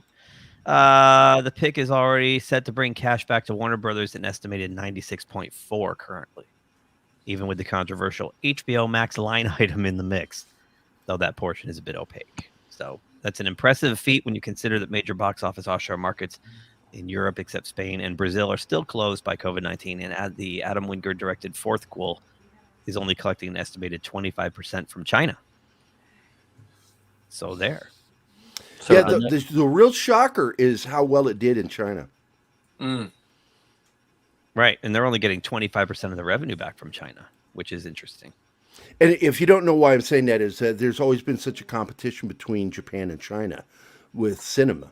Right. And to see a film that is co-produced by Toho doing this well in China, just it kind of was like, wow, that's cool. Yep. Yeah. So currently, GVK, as they're now referring to it, made $70 million at the domestic box office. Estimated rental back to the studio is $35 million. However, it's quite conceivable that figure will rise to $45 million as the movie clears $90 million stateside. And that's with most of Canada still closed. So, true. So 41 million in China, 55 million in offshore rentals in Russia, Mexico, blah, blah, blah, blah. Yeah, so it's killing it. It's Good. killing it. And as stupid as the story was, it was awful. Yeah, it was too over the top for me. The people element didn't need to be in it. Forget the people. It's just that the plot was so dumb. And there was too many stories going on. I felt like there was too much going on. I was like, why do we need 4 fucking stories? It wasn't even, some of it wasn't even stories. It was like her dad.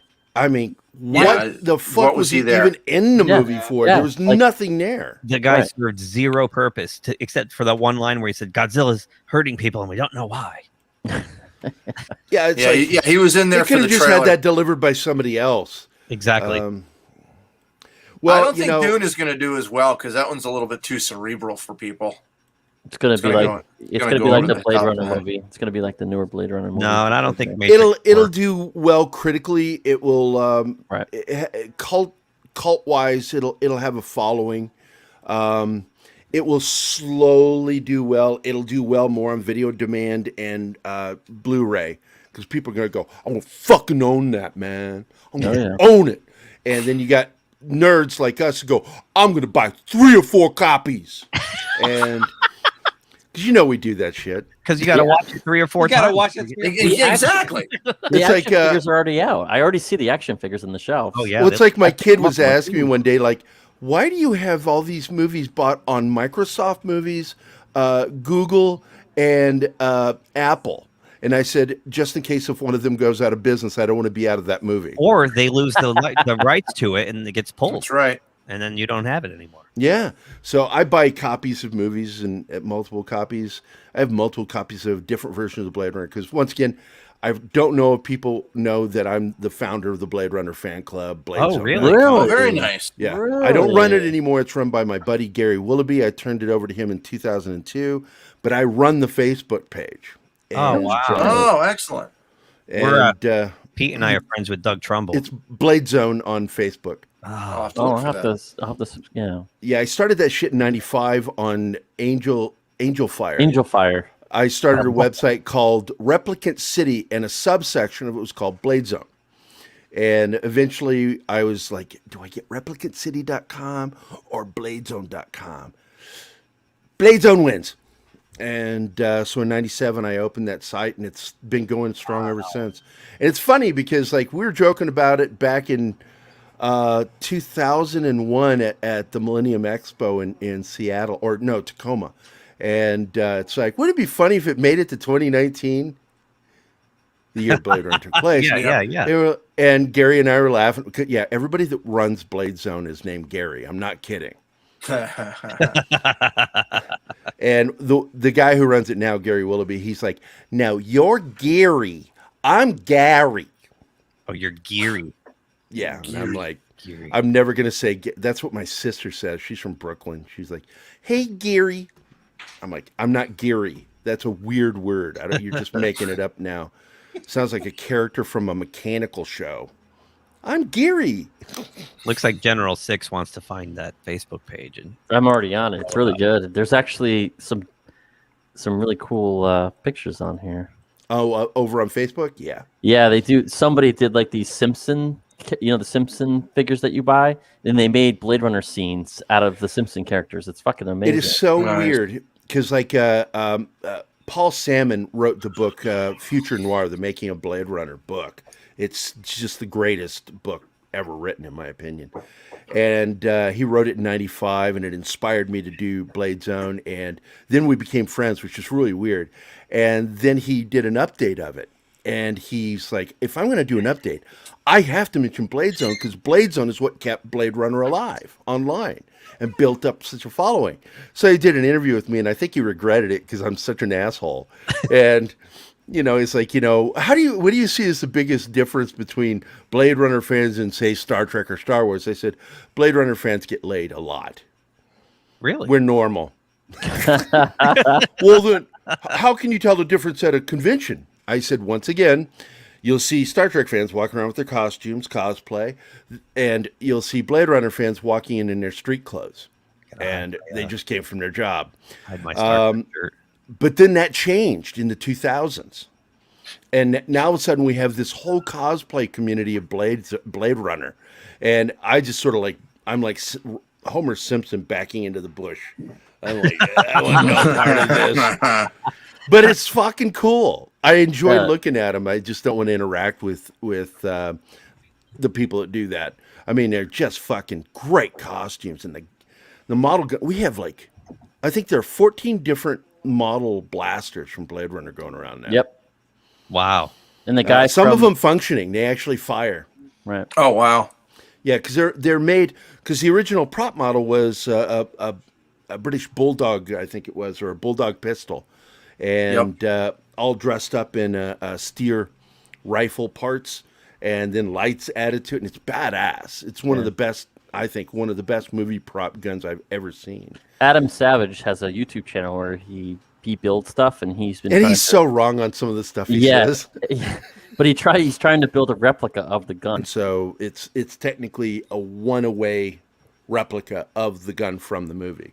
And it's funny because Harrison Ford didn't like the initial gun itself, so they actually had to bring it back, and they had to file the back of it so his hand could fit nicely comfortable into it. And that was one thing that he wanted to do when they did it. It was just great. Well, he's always been a big gun handler because he used to do westerns for a living. But Keith, this is kind of cool. I don't know if you want to share the screen, but this is from the Blade Zone YouTube channel. Yeah, isn't that that's great? hilarious. Isn't this awesome? I actually think that's Gary Willoughby's. I'm not sure, the guy who runs Blade Zone now. Isn't that awesome? I think some That of is this awesome. is his. He has one of the best look at that. That's actually this is actually a cut. That's Deckard visiting Holden in the hospital. Right. And some of the props that were used in that were used later for another scene. That's great. There was a lot of What reissue. scene this is? What scene is That's Taffy Lewis's. Yeah. It's on the strip. That's a line from the movie. Yeah. Snake, This is great. Poor JF Sebastian. And I'm close friends with the actor who played JF, Bill. And his wife Sharon. They did such a good job. They're great. That's awesome. Oh my God! Look at it's got Napoleon Bear and Kaiser. Yep. That is awesome. That's great. Wow. These are great. That's awesome. Oh my God! As almost, yeah. As Gaff. Look at the screens. Ha ha ha. It's Chew. I had the weirdest because I know a lot of the cast and crew, and like he left me one of the weirdest phone call messages I ever had. Hello, Gary. Okay, so I don't know. This is James Hong. I only do eyes. Call me. Wow. And I called him back. It was really cool. Rutger Hauer was like, God, I miss that guy. I used to talk to him all the time.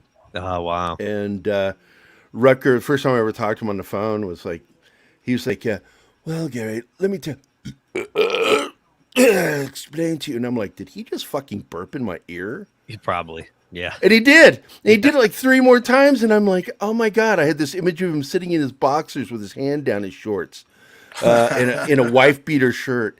It was really funny, but just the sweetest guy I ever met in my life. Funny.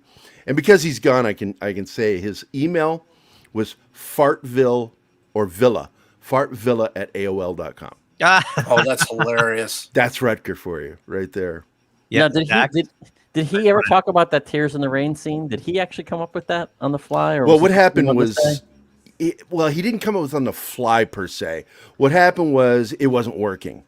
It was just too draggy a scene. So he went back into his trailer, and I think about an hour later, he came out with the dialogue, and it was just, he gathered what was important, and he added a couple of things, including Tears and Rain. All right. Tears and Rain was his original idea. So they didn't know what he was going to really say until he just said it on camera. Until he walked out with it, and then he did it, and I think I have to double check. I'm not going to say it, but I'm not sure if they did it in 1 take or 2 takes. That's amazing. But it went so perfectly. And then Charlie Deslarica was singularly responsible for the look of the final cut, and he fixed the lip flap with Harrison Ford at the Egyptian snake dealers, and then he also fixed that final scene of the dove flying up into the air. Right. Because originally it was like it just didn't match with. There's all this rain coming down, and then all of a sudden it's flying into a sunny sky, and it's like, what the hell? Didn't they use Harrison Ford's son for that snake scene? Yeah, Willard. Son. Yeah. Willard came in, and his mouth is very similar to his dad's. So what they did is they shot him at the exact same angle, delivering the lines exactly as his dad did, and then he CG'd Willard's mouth and chin onto his dad. And it's so perfect I couldn't even spot it. Zach, yeah, I think Charlie's a hell of a director himself. I mean, he's done some really good stuff. You've never seen his work. He's a really good guy. We also watched Blade Runner in film class back in the day. Remember, Pete? Oh, yeah. Yeah, it's a film that is just a terrible story. It's just a wreck of a story. But we didn't get the full film. Right. And I still don't think, because Ridley Scott, you know, this has gone into a lot of discussions that I'm a big fan of Ridley Scott. But Ridley Scott's not the director in the family. Tony was. Ridley Scott is the cinematographer of the family. Right. His vision. It was his vision. He has the eye. He has an eye for stuff that just blows the mind. You look at what he did with Legend. You look at what he did with Blade Runner. Blade Runner was voted by AFI and the BFI as the single most influential film of the 20th century because it's been borrowed from so much. Sure. And he's all about particles in the air. He likes putting particles in the air. Smoke. Well, he started the whole cyberpunk thing. Cyberpunk wasn't a thing until Blade Runner, right? It did. Well, it existed, but it didn't have a name. And cyberpunk came out of that. But it was there before him. I mean, the book Blade Runner, a novel, was written in the 70s. Right. Android's Dream of Electric cyberpunk. Yeah. And even though it has nothing to do with Blade Runner, the movie that we know, Blade Runner, the movie, the novel, was by Burroughs and written in the 70s based off an unshot screenplay that he wanted to work on. And he adapted it from script to a book and then released it. And it's about surgery equipment in the future. And it's crazy sci-fi. It's whacked out sci-fi. Wow. But they liked it so much. Him and Hampton Fancher liked it so much that he paid to get the rights to use the name Blade Runner for the movie. Yeah. Even though it had his book had nothing to do with Blade Runner as we know it. And it stuck. I mean, Do Androids Dream of Electric Sheep? Great novel, horrible name. Oh, yeah. Awful. Oh, absolutely. We don't even call it that. We call it Dados, for short. Right. I mean, you know, because it's just too long of a name. It's like, but you don't get a better writer than Philip K. Dick when it comes to science fiction because the guy was schizophrenic amongst other things, and everything in his writing questions: are these my memories? Am I who I think I am? And is this really happening? And of course, he was going through that on a daily basis. So when he adds that into science fiction, that's something else entirely. And I've read everything he's ever written. I am the real Quaid. Yeah. Scardy's, right? I think, therefore I am. Yeah. So, shit. I didn't pick this because Kevin Smith. Every time I see Kilroy, I think of that song by that band, Mr. Roboto. Mr. Roboto, yeah. Mr. Roboto. Kilroy! Kilroy! Domo Domo. Domo Oregato. Yeah, I've got it in my head. Thanks. Thanks. I'm gonna be stuck there I'm going to be laying there in bed tonight. It's like one of those earworms that just stays with you all day till eventually you start stabbing somebody. Yes, it will be. What I found interesting about this is not that he's selling a movie called Kilroy Was Here or that it's Kevin Smith. It's that he's going to do it. We call him Crying Bob now. Oh my God! Right, Crying Bob. Does he have any sort of like reputation? God bless him. I'm so happy he didn't die, dude. I'm so happy. Oh, I know. I know. But he is such a sellout. It's horrible. It's awful. He's got like no credibility left. None. This article came from Deadline, Anthony D'Alessandro. Kevin Smith is going to auction off his latest horror feature anthology. Kilroy was here as an NFT, non-fungible token, Bitcoin, basically. The owner of NFT will secure the rights to exhibit, distribute, and stream the work, making it a means for whoever owns the movie to earn money outside of the blockchain. That's pretty interesting. That is interesting. We're seeing, this is Keith and I have covered all the changes that we have found that's happening in the industries, from comic book, game to film. But this is one that we haven't covered, and we really do need to cover this, that Bitcoin is changing things. It really is weird. Smith goes on. My wife invests in Bitcoin. Does she? And yeah, and she makes money off of it. I was in the mall in LA the other day, and there's Bitcoin. No, you weren't. Stop lying. No, they had Bitcoin kiosks, like ATM kiosks that were Bitcoin. Oh yeah. I've heard of those. It's like we saw something like that just recently, and I'm like, holy shit! Yeah, man, it's getting big. Well, PayPal's just recovered because we didn't think it was going to recover after the creator. Yeah, after the creator got into trouble, it's like, well, that's the end of Bitcoin. Me too. And look at it. Yeah, it's taken on a whole new life without him, so it doesn't matter what happens to him. So Smith says, as an indie artist, I'm always looking for a new platform through which to tell a story, said Smith. And crypto has the potential to provide that, while also intersecting with our almost 25 years of experience selling real-world collectibles online and at the brick-and-mortar Jay and Silent Bob's Secret Stash. Back in 1994, we took Clerks up to Sundance and sold it. Selling Kilroy as an NFT feels very similar. Whoever buys it could choose to monetize it traditionally or simply own a film that nobody ever sees but them. We're not trying to that's interesting. Selling NFTs for a Kilroy movie completely. The completed Kilroy movie is the NFT. And if this works, we suddenly have a new stage on which I and other better artists than me can tell our stories. That's fascinating to me. Better artists than me, which is like 99.9% of all creatives. I mean, the guy's, I don't want to call him a one-trick pony, but he's a one-trick pony. Oh my God. But I love the guy. I really do. I went to see him live, and my best friend made a joke that made Kevin Smith laugh from the audience. We were sitting there because some dumb shit got up there for photo sessions that he does. And the guy says, "Say Snuggins" to everybody, and nobody said Snuggins. And it was just dead silence. It was crickets. And then my best friend sitting next to me, we were like second row, he goes, "Oh yeah, that worked." Nice. And Kevin Smith went into hysterics. He's like, "Who said it?" I said, "This fucking bald guy next to me." Yeah. I know, but you're right. He is a one-trick pony, and it's sad that because I thought he was going to be so much more than what he is.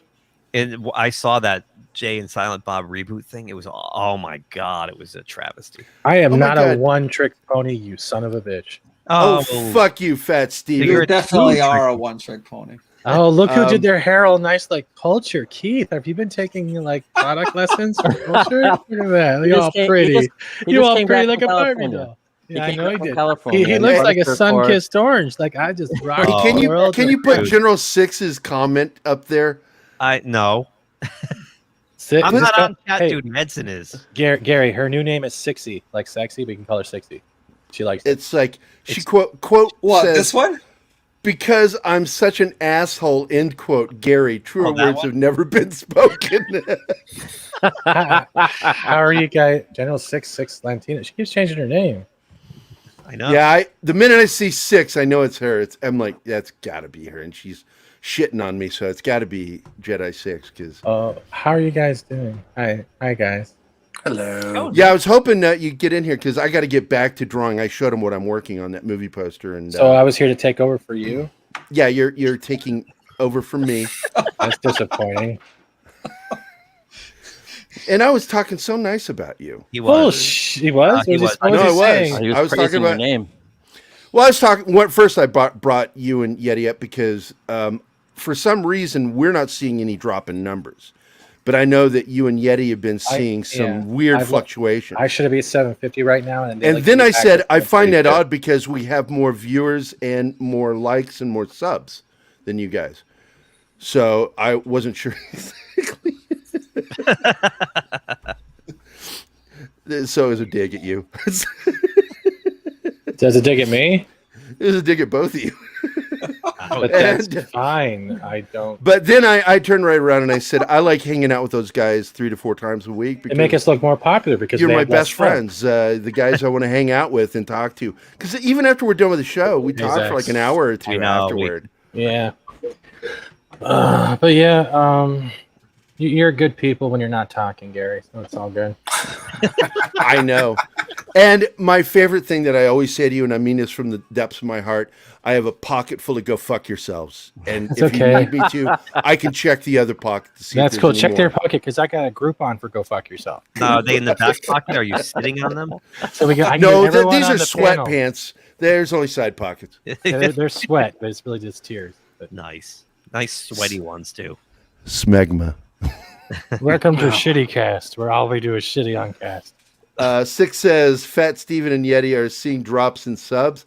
Gosh, maybe that's because you keep telling me to unsub, Gary. It happened. Gary, it happened the same time, and my subs never picked up. You cost me like 15 over. I'm telling you, all I did was make a joke that I love peer pressure. I love you guys so much that I unsub and resub just so I can keep resubbing. Yeah, you have to remember that people on the internet aren't all the smartest, and they will unsub and forget how to find your channel again. That's all I said. That's all I said. It was one little tiny Okay, joke. everyone unsub to Gary's channel and then pretend you never ever cared again. At work, I wrote, that's a great idea. And fuck you, Keith. I saw that. I was like, fuck you, White Keith. Fuck you. Fuck you, White That's what you wrote. White Keith. Wow. But you know, and when I make my jokes, I just think that'll be the end of that. That'll be the end of it. Nothing's coming from that. And you tagging me singularly so you can be like, hey, look, we got someone popular on that fat fuck. I just saw the post, Keith. You're like, hey, look, fat fuck made it. Because Gary said he was leaving. I didn't want to tag him in. Oh, okay. People might show up and go, where'd he go? Is this fat appropriation? What is this shit? Yeah, that's exactly what fat creation. Yeah, in our relationship, I'm the only legitimate fat person, so eat shit. Well, where's the dude with his bucket of candy and nuts? That would be me. Where's your bucket of candy and nuts?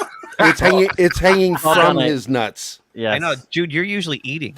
Yeah, I know. No, not his tonight. his favorite candy is chocolate covered goat balls. Gary's favorite candy is chocolate all my celery nuts. balls. You finished all your nuts? You're a good boy. You'll get some chocolate now. You gotta get all those nuts. You get dessert now. He's blushing too. He's like, I gotta eat all those nuts. I can't talk to him. Was that a walnut? No, it was a cashew. That's not a nut. Chestnut? Oh. I got a hair. We're rated PG-13, aren't we here? Chestnuts roasting on an open tin. And I think I ruined that within 5 minutes. All right, guys. Wonder Thanks for having me on, man. I appreciate it. I love you guys. Love you too, Steven, take it easy, buddy. I'll see you tomorrow at 7 p.m. Eastern. At 7 p.m. We're going to be doing our anime show. Pimp your Jesus channel. Christ. Pimp it's your like, channel. Oh, let's see all the fly. Oh, my God. He's got acne and gray hair. And 3 chins. Pimp your wares, man. General 6 says, I love the smell of nuts. And, Not Gary. They smell like old age. My name is Gary. I'm part of the team at Pop Culture and Minefield with Black Keith. It worked so well. And we have a show that is on every Friday, TGIF. Plus, we're a part of Fat Steven's anime show on Wednesday at 7 p.m. Central Time. And part of Yeti's Raiders of the Lost Art, which I forget what time do we do that show. I always forget. I don't care. Doesn't matter. It's like sometime in the afternoon. Oh, but I did talk to Loki, and yes, and also Clobber would also like to do a show with you and Keith eventually in the future too. So wow, I told them why you added them to the group. Hi, Kate. Okay. Oh wow. Yeah, I bring the fun and Keith brings the knowledge. That's how it works. Nice. When does the fun start? As soon as you leave the room. All right, see you later, bitches. I'm out. All right, guys, I am out of here. Thanks for having me. And Gerry, thank you for oh, your hi, Blade Runner Kate. I see you stories. there, Zax. And of course, Jedi 6. Love you guys. Bye. Bye. Sexual. I But I had to ask Blade Runner with Pete him. something. I had to Pete. Yes. What'd you think of the Apu shit going down? The Apu shit? We're gonna the get voice there. actor. You know what? We'll go there right now. I'll skip the Star Trek stuff. Star Trek. Ew. Yeah, It's a dirty word. What's the Star Trek stuff? Is it the Q stuff or is it just It's a lot of all of it. to boldly go, not fucking care anymore where we've gone? It's a lot of it's a couple stories of Star Trek travesty. Yeah, this is. I mean, I can sort of see, okay, the controversy of Seriously? the white actor doing the very stereotypical accent. Okay, I can sort of see that, but this I think is a little much. But then again, I really can't tell the guy how to feel if he's really feeling this. He's not really feeling because we were talking to we had Cameron and Tasha on earlier about this, right? This is pretty much just a front, and he's saying Apu is a slur. I'm sorry, we reminisced about Simpsons for about an hour and a half, and we didn't think anything was a slur. They were showing about what it's like to be an Indian or Pakistani within in America, and how you still have to do all those things, but you still have a chance to be something better. The stereotype that he worked in the convenience store is a stereotype most people know. It wasn't supposed to hurt anyone. But these are just people signaling it is because they don't want to get canceled. So this is a fear apology. He's clearly attention seeking right now because he's been, irrelevant for over a year, right? So he might It's like my waistline. Yep.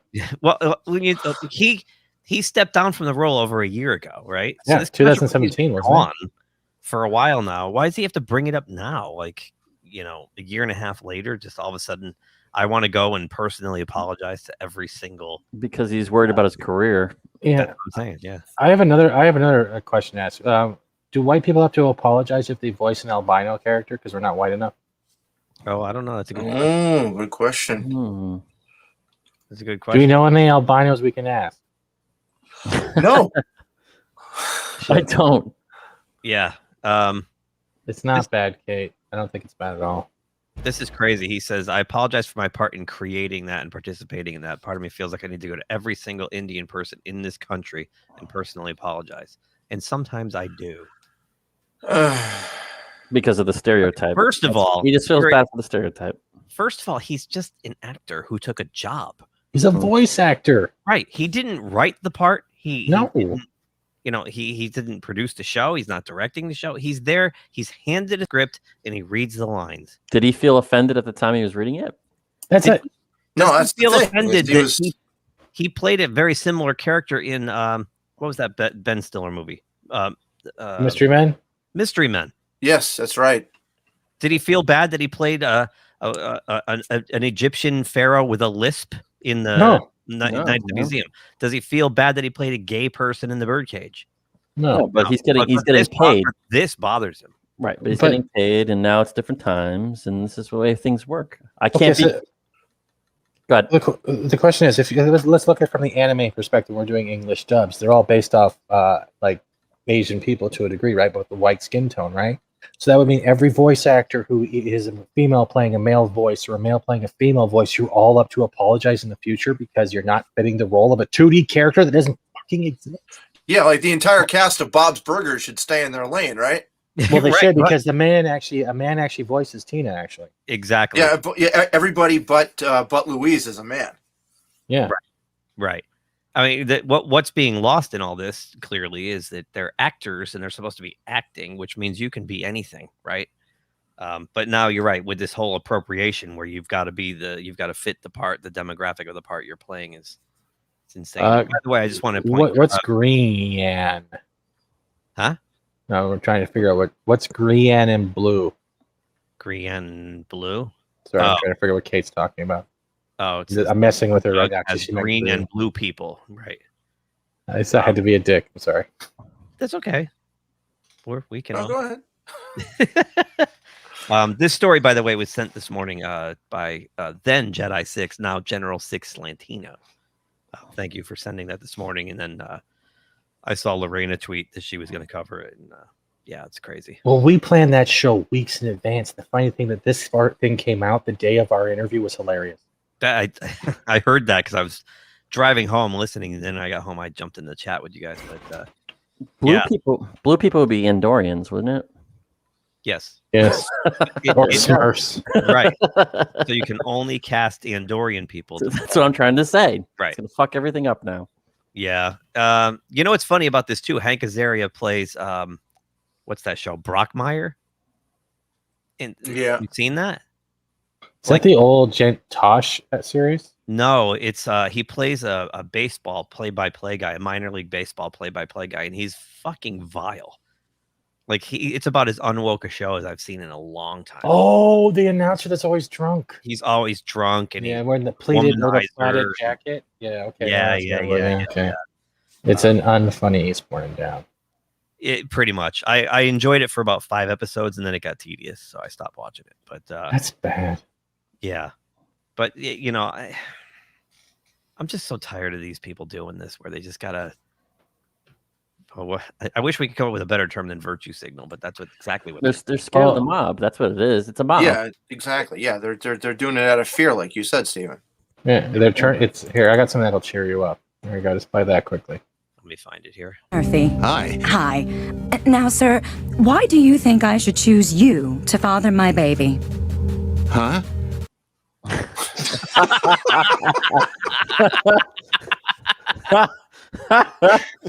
Oh, that's great. 6 seconds of C-Lab. There you go. Edson, you found this one, right? Did you find this story, Edson? I don't remember this one. Somebody put this in the calendar. He doesn't even look That like a was real not person. me. I know. It was the news. He looks like a hot toy. No, I did. You're A right. deep fake. He does. A deep fake of multi I did find it. Yep. multi people. This is. I thought this was interesting that you put this in here because this is what Cameron keeps saying. Yep.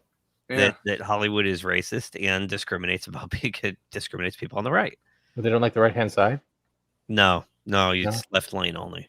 Thank God I'm left-handed. I'm safe.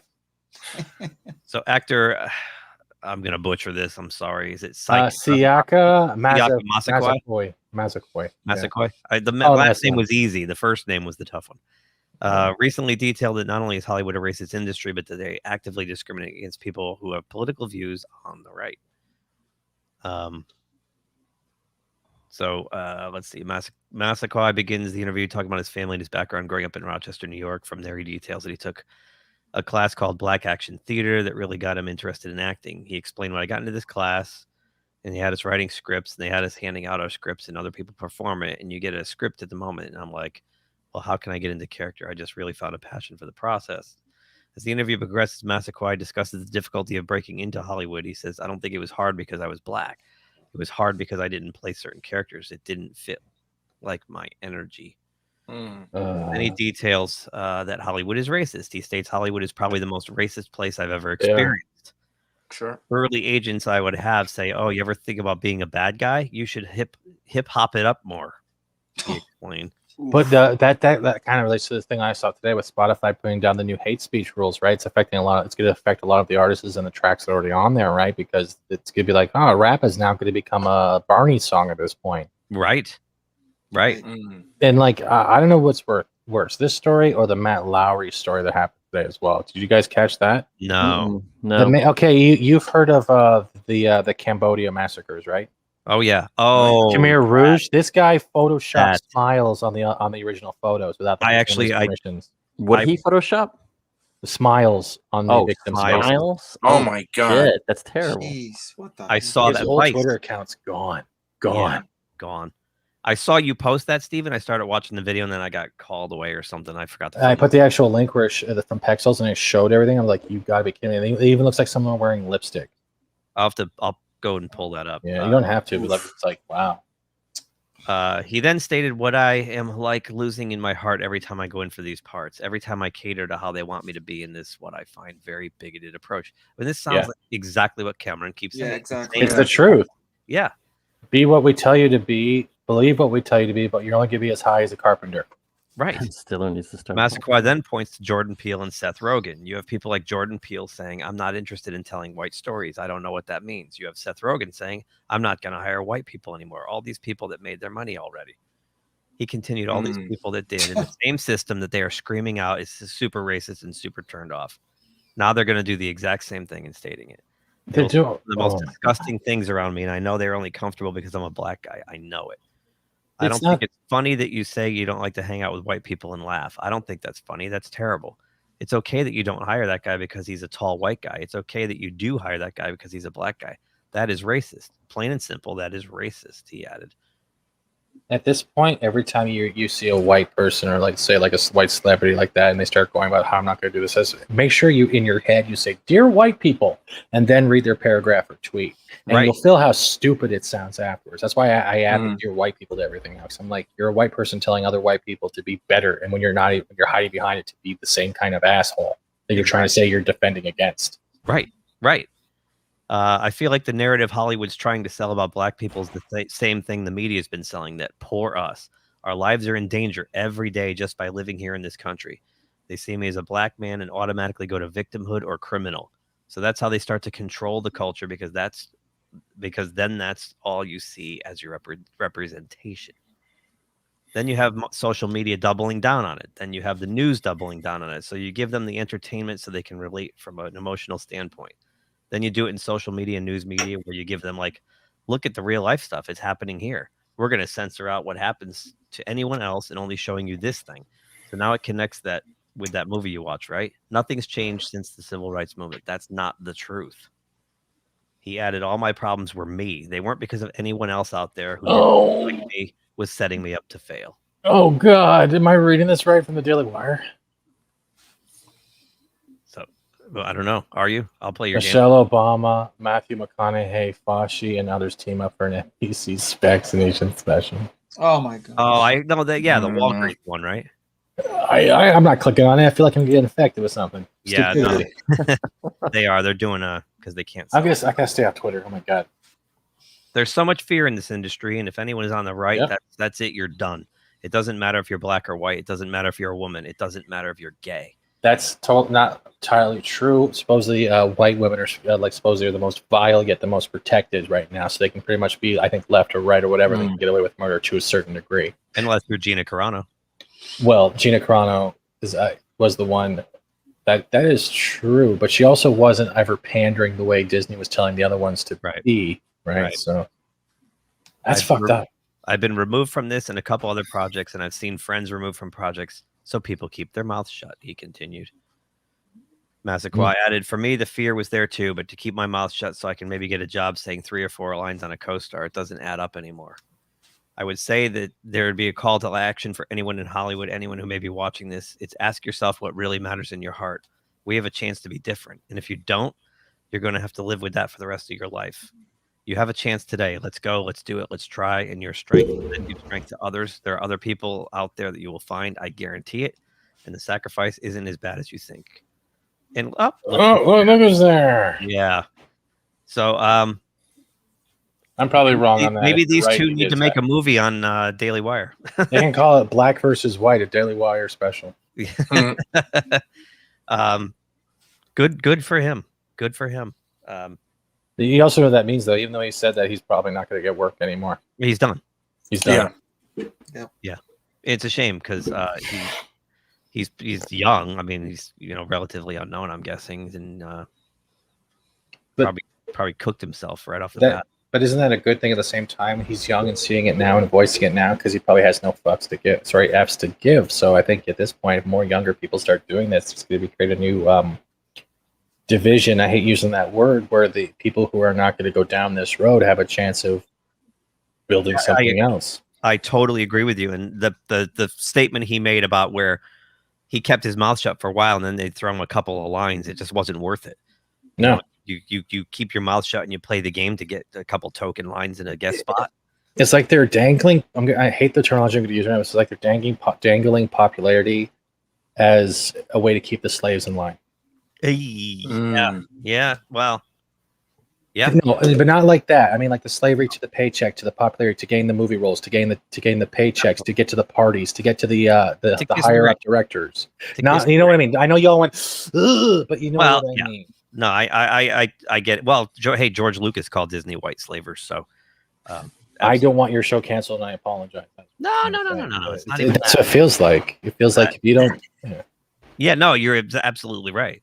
It's a mob thing. Kiss the ring. It's look up CL Bryant. I'll do that for you. Although there was good news today with the whole Project V and CNN. That was hilarious as hell. What happened?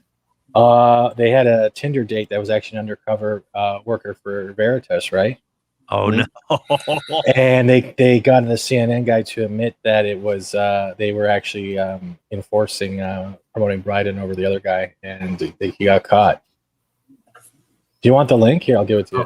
What happened Today? This is only the first part. Veritas. There's actually a second part. Yeah, but the Tinder date 5 times. Think about 5 different videos in the first video. But yeah, is it CL Bryant? CL Bryant. Did you find it? I was asking. Oh, yeah, that's what Kate said. Is an American Baptist minister and former radio and television host based in Shreveport, Louisiana. He is a senior fellow at Freedom Works, a conservative activist groups. Okay. All right, hang on. Let me pull this up. Just be careful you're in trouble with that, because I don't know how YouTube acts. This? Yeah. I wouldn't play the video, but... Yeah, exactly. CNN director admits network engaged in propaganda to remove Trump from presidency. Oh, yeah, 5 Tinder dates. 5. Wow. And this is only part 1. Look at that keyword. Part 1. There's still more part 1.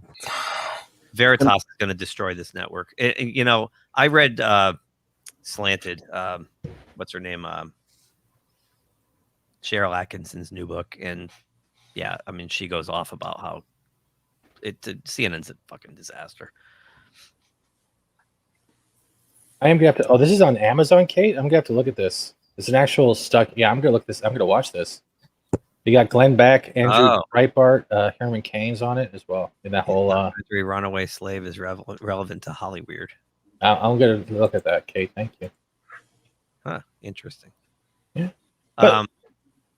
Go ahead. No, it's your show. I keep talking too much. It's the ADHD. I was just gonna say, I was afraid to go past the headline. Oh no, not this woman again. No, she's doing this all for clout. This is all stupid. This is all stupid. I read it and I'm like, yeah, I don't even want to give it the time. No. Yeah, go on. This is just weird. I read half of the story and I was just kind of like, what? And I just exactly. Yeah. I mean, Kate, I know Franco's a fucking weirdo and he is kind of a sexual weird. Yeah, but how is that Seth's fault? Right. But yeah. But I mean, just Franco in general, he just seems like the type of guy that would say something and you could take it the wrong way because he's just a fucking weirdo. It's Franco's, yeah. They're pretty much all in that same category of almost drinking the Kool-Aid. Right. Yeah. He did get pinched for something though, didn't he? I think was it him or his brother? Oh, maybe it was his brother. I don't know, some kind of sexual misconduct, right? I think he just says certain things and people might take it the wrong way. But it's just one of these people that I think has a certain type of humor, but other people are like, that's offensive or whatever. I don't know. He's just a fucking weird dude. He's a weird dude at the party. Yeah. Is it because he also has a big bin of nuts and candy always nearby? That's gotta be it. He's looking around like, what? You can see it? I mean, I got nuts, but they're not behind me. Where the hell is Mojo? White Keith Mojo is in the cage. Do you want? Does anyone want to see Mojo? That's some kind of sexual window. Mojo. The Georgia thing's a joke. And you know what they just did? They cost jobs. Oh my god. It's not even worth it. It's not even worth it. Will Smith can he's up here. Will Smith is no longer a legend. The other thing he's a legend of is being an idiot. That's pretty much my I am legend. No, I am. Did you guys see that? I saw that story and said, I'm not even going to bother with it. Fat Stevens never saw Mojo. Is that a ferret? Yeah. Oh, dude, how is it? I would love a ferret for a pet. He's awesome. He's half asleep. He's like, why are you picking me up in front of the camera? Why are you holding me over like a rack of ribs? What is this? You want to hear a funny story? In October, I was hiking in this park up in Connecticut, and this thing ran up my leg, and I thought it was a fucking rabbit squirrel, and I kicked it, and it went flying like 10 feet, and then ran back to me, and here he is. So he was using it because he was terrified of something. Yeah. So I took him home. I took him home. He lived in a cat carrier for like maybe a couple days. I didn't know what to do with him. So all of a sudden I have a 2-tier fucking cage behind me and this thing running around. The fact that he's letting you hold him like he's a piece of silly putty is pretty incredible. He's already. You're literally just showing, look, like this end of my toy. Here's the other end. Look, it's actually like, don't say Richard Gere. No, don't do that. Don't do that. No, don't do that. I'm even feeling bad. You have the graphic, Keith? No, read the comment from 6. Wait, what did he say? Smells like nuts and ferret in here. He has a certain smell I love, actually. Oh boy, it smells like. Can we save that ferret from him now? Because this just looks weird at this point. I think it's time for an intervention. Yeah, pretty much. It's like borderline Buffalo Bill, but with ferrets. Well, he thought he puts the lotion on the ferret. Put the lotion in the basket. Big sharp. Or gets the hose. See, like you know what's you know why he's being so placid? He's like, he's gonna kick me again. I can feel it. It's been 3 years. He will kick me again. Put the lotion in the basket. He's like, I don't get enough food for this. Yeah, we did actually have a graphic for him, which I don't know if Keith put up. I put it up. I said nice. I didn't see it. Yeah. Will Smith is the foul prince of bad air. Yeah, that's pretty much Ferrets it. are great. These are great Like little animals. that's what I understand. How can you make such a great HBO special for the reunion for Fresh Prince, and then do this something so fucking stupid? Do you know what we're talking about, you guys? The rest of you on the show, Edson, Pete. James. I don't know. I'm playing with my ferret. Sorry. Will Smith announced today that they're he's leaving this Apple movie in Atlanta. He's leaving Georgia. Right. Nobody watches Apple. Nobody. That's what I said. I was like, who cares? And I say the same thing I say all the time. Why the fuck do we even care? Like, stay out of it. Who gives a shit? I want to make a new headline. Why did Will Smith leave an Apple in Georgia? Oh. Oof. Yeah. I mean, like, Apple's streaming service is days from death, I'm guessing. I mean, who has it? Nobody watches that. No. Like maybe Apple people, because I know like they give it to you for free for a year or whatever. You buy one of their things. No, I don't buy anything Apple anymore. You know what's really funny is I finally bought earbuds and I got these for $35 on Amazon. They're just as good as the $250. I have those ones. I have those ones. They're good. I have 2 pairs. Yes. I really want to get sponsored by Raycon though. There you go. You should. Do you hear that, Raycon, and the other 10 people in the chat? You sponsor this fat fuck right now. Pass the word. There, it's 60. 6'6". Now, if I do my public school math properly, that's 5 dozen. Clinical rotation at a ferret rescue. 60 ferrets. Now talk about a smelly situation. Yeah, that's 60 animals you can kick on a daily basis. Yeah. Yeah, dude. Punt. You get that Simpsons Australian boot from that one episode where he had to get his ass kicked once. Yeah. He's like writing an angry letter right to you right now. Get this guy off. I just want to tease this up, by the way. The very last story today is fucking awesome. Oh, boy. All right. No, you're the one that put it in. Awesome. Oh, okay. Never mind. That's good. You put it in, brother. You put it in. He's excited. It was the best put in ever. Oh, it was so good. He couldn't sit for a week. I couldn't. I saw that story and I was like, oh, I must. I should have rotated when I had the chance. I should. Someone get that carousel music. I'm feeling. You know me so well already, Steven. We're probably last to talk about this. But... right. Okay. What? Yeah. Fuck. Oh, Fleabag. Yeah. Fleabag Jones in a fistful of skull force. So he's already ruined the James Bond film. Well, I had no interest before this happened because I really don't need to see an 80. Yeah, now I have even less. I know. Honestly, why is Harrison Ford even in it? Right. He's 100. The only thing he's going to be doing is parking his plane. But last year, or the year before, when they were teasing the idea that James Mangold might come in and take over, my thought was let Chris Pratt be Indiana Jones. Chris Pratt would be a perfect Indiana Jones. Especially after seeing Jurassic World, I was like, this guy could do Indiana Jones and do it justice. But no, instead we're going to get geriatric Harrison Ford handing the reins to Phoebe. Chin here. Kermit the Frog here, wondering why I have no sex appeal. Oh, terrible. They keep telling me to put this fag on my face and I fuck it real hard. I will. I'm going to go on record and saying I don't think she'll rock the 5 o'clock shadow as well. She won't even be able to. She's got the jawline for it. His dad is. Yeah, who would be? Sean Connery's gone. They could get the guy from Star Trek 5. He was Dollar Tree, Sean Connery. Yeah, so Fleabag Emmy winner Phoebe Waller-Bridge is set to co-star opposite Ford in the 5th installment, with Ford returning as everyone's favorite fedora wearing, whip-slinging, walker-using archaeologist. Bow-legged running. My teeth. Mangold is taking over directing reins from Steven Spielberg, who is serving as a producer and is very much involved in various elements of the film. Kathleen Kennedy, known for the High Republic. Frank Marshall and Simon Emanuel. High Republic. High Republic. Joins with dinosaurs. Welcome to the wonderful world of Jedi dinosaurs.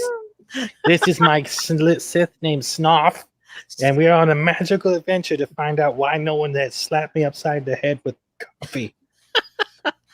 John Williams, who's retired, but has worked on every score in the 40-year film. He's not retired. He's retiring this year. I think he's having a live concert in Boston because Thomas Gilkey wants to attend it. He brought that up. It's going to be at Tanglewood, I think, because he does Tanglewood every year. He lives right up near Tanglewood. He lives less than an hour from me. Can you stop covering my face? I'm dying here.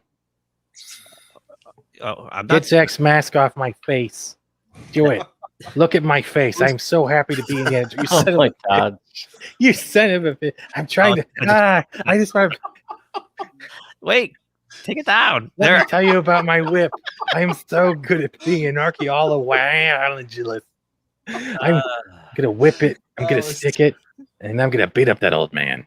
This is just crazy. Indy, you're problematic. You're right. You're right. I am. Does she even look like an archaeologist? She looks like she tells other archaeologists how bad they are. She's a writer. She's not even an actor. She's a writer. Acts? Well, she played Solo. She played the droid in Solo, the annoying SJW droid that got blown up. But, the Pando. The Pando droid. Yeah. So was she the WD-40 or the toaster? I can't remember. She was, I don't know. I just remember she was annoying and I cheered when she got blowed up.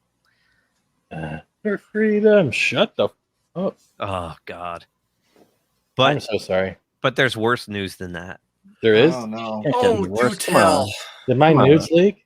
Seriously? But in other news. Are you sitting on your hands or something? Are your hands? Season 3. Why is she holding a tampon? Season 3. Season 3. Good Lord. And apparently this happened on April 5th and just they snuck one past the goalie because I just found this today. Wait. Is that are they taking it back from the TOS with that weapon? No, that's from Next Gen when Riker fought his dad at like the ultimate martial art and they wore this thing. With the Q-tip? Yep, with a Q-tip. Yeah, and everything. with a Q-tip. Paramount Plus has handed Star Trek Lower Decks an early renewal for a 10-episode third season before the animated series even returns for a sophomore season this summer. Wow. During the first Contact virtual event, Paramount Plus revealed that Star Trek Lower Decks will return for season 2 on Thursday, August the 12th. Oh my God! Was anybody waiting for season 2? Because I don't know anybody. No, you watched season 1, so I guess that'll be you. Were you asking for season 1? Are you the reason why we got season 1? I watched the whole thing of season 1. I got through it because I had to. I just had to. I started. I was 4 or 5 episodes in. I was like, I gotta fucking finish this. That's it. Is that what gave you the urge to kick ferrets? Just use it anyway, Jude. Say yes. He's not denying it. Stop covering my face. Yeah. I thought it was a rabbit fucking squirrel, man. I'm not gonna lie. Indy 5. How loose of pants do you wear? I was wearing hiking pants. The thing climbed up all the way up my leg. I was like, what the fuck? And I tossed it down and kicked it. I love football. There we go. It came back and now it's living with me. So I wanted to get the other ribs broken. That's why. Jesus Christ. It's a sadomasochist ferret, you know? And you wonder why CBS stock has been cut in half in value, right? Rabbit things come at you, man. because and I Oh got my gosh. No. Did you hear that they're not going to focus on him being an android at all? Yeah, and I think they're gonna. Oh my Have you seen this trailer? Are you kidding me? Was it No, the one gotta with the be kidding cards me. in the house? CBS will nail me, so I'm just gonna Yeah, skip through it. it's bad. Oh Playing yeah, cards. yeah, I have seen this. I have Yeah, seen yeah. this. Thanos snapped them all. The card turns into cocaine. What happened? No, it's they go through his house and they show like all the stuff in his I house, see. and then it gets to a playing card, which dissolves to a Cocaine. But do you see that? Go back to the Next Generation picture that was above the fireplace. That's how they're trying to link it. You saw that painting? Oh, the painting over the over the couch. Yeah, That I looks actually like have that painting. That isn't that the Farpoint painting? I was just gonna say that's from Encounter at Farpoint, right? Yep. So what they're trying to say is that all of this stuff is still from the first test when he's had numerous tests. Yeah, the quote he says is that the trial never ends. Yeah. So, but why was it a queen? Why was it a lady Q on the card instead of just a Oh, Q? right. Q. Because they're gonna have a lady Q back. It's going to be John Delaney's going to turn into a girl Q, and the rest of the series is going to be a girl Q. Q, you're terrible. I think so. Right. You're right. I right. am. But Q was never like this, though. That's the whole point. Q was the man who tested Picard, but also respected him. And Picard, in a way, had a friendship with him. So even if it was like a frenemy relationship, this is bad because it was a Tapestry where he got the second chance and refused to live that life. Yep. So why? This is what they're going to try to do. I think they're listening enough. They're going to try to warp Tapestry, being like, this is what the Picard this is what happened to the Picard in the blue uniform, and this whole thing is going to be based off that Picard, and that's where they're going to link it. That's another feeling I had. They're going to erase canon. No, they're not going to erase canon. When Q gave a second chance, right, to Picard, he went back to being captain with the knife, with the shot through him, right? Right, right. Yeah. Okay, what if this whole series is based off the Picard that was still in the blue uniform? Well, that would make sense, but we're not going to. That would make sense, but these people don't know anything about the property they're dealing with. Well, Kurtzman, the rumor is Kurtzman's not even in charge, even running these shows anymore. It's the other one. It's Akiva Goldsman now.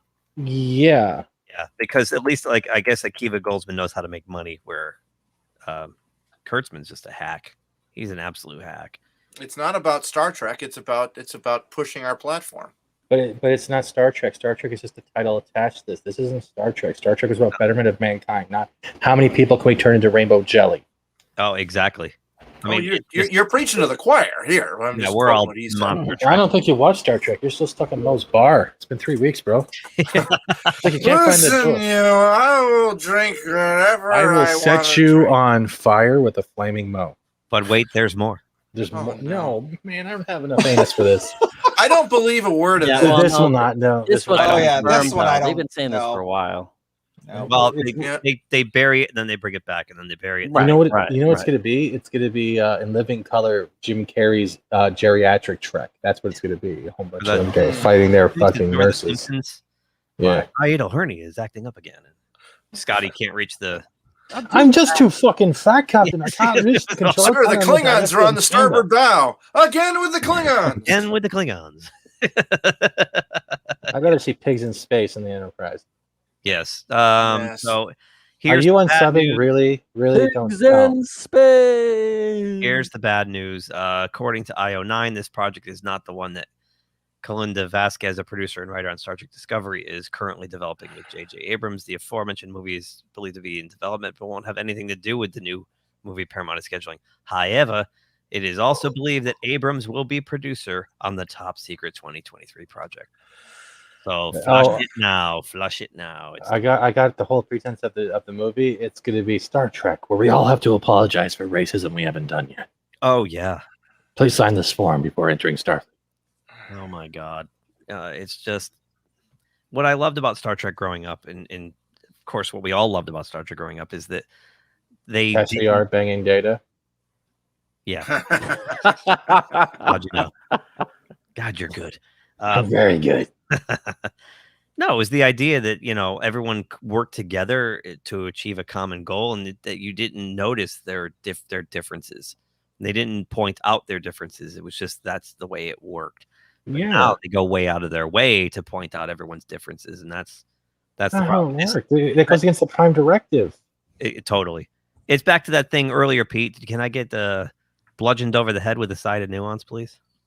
Yes, yeah. How would you like your metaphors served up today? Blatant or obvious? It's like they took Escape from LA and slapped it into Star Trek and tried to use Star Trek characters. But Prime Directive means you respect the cultures and you respect not getting involved with cultures that are under a certain technology level.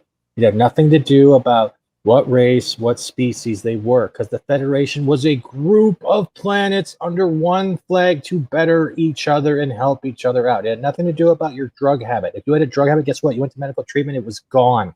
Exactly. Synthale was the main alcoholic form. You weren't meant to get drunk unless there were a couple episodes where they had the people they found in that probe that was from Earth and they made actual Scotch from. Or Scotty had a stash of ancient Scotch and stuff. It is green.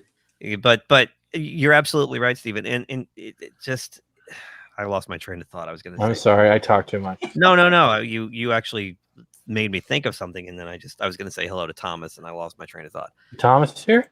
Tom Gilkey's here. Oh, I love that man. Hey, Thomas. What's going on, Tom? We got to get you on here. Maybe next week after. Got to get. He's a big Bond lover too. Yeah. Oh yeah. Oh, Thomas, send me a DM. We got to talk. You can call him White Keith for like 3 hours. Like Steven does. That's what it's going to be now, I think. What were you saying now? You're saying something? We were talking about the betterment of mankind, the Prime Directive. The Prime Directive, betterment of mankind. Yeah, just the technology levels. That's what I wanted to say. I mean, in Picard, they bring in class warfare. You got the woman living in the van down by the river, which seems to be a theme that keeps rearing its ugly head in all these things. You mean when he went to get the engineer in the desert, right? Yeah, she's like, you know what that desert scene was, right? You know where that was? That was the original fight spot with Kirk and the Gorn. Oh, they actually did that to mock it. Yeah. Yeah. What's the name of the place? Vasquez two-handed punch. And she starts going on like, oh well, I'm not a rich white guy who lives on a vineyard, and I live in a trailer, and I'm like, there's no fucking money. There's no class warfare in Star Trek. That's when I shut it off. Right there, I went on Paramount or CBS All Access, and I quit right there on the spot. I was really hoping. Like, why did you quit? And I said, Picard's a shit show. And I was hoping 7 of 9 would get control of the Borg and make every Borg scissor themselves. That's what I was hoping for. Get it all out there, and she'd be like, "We are all one scissor." What's scissor is Borg. 9? She looks like she's like the Terminator. She's got the 2 guns and she's just blowing people away. And what the hell is this? Yeah, it's awful. Awful. That's because they only have third string stroke. Yep. Yeah. Yep. That's absolutely true. So they can at least have gone like Latino radio and be like, Maria. Beat me up, Maria.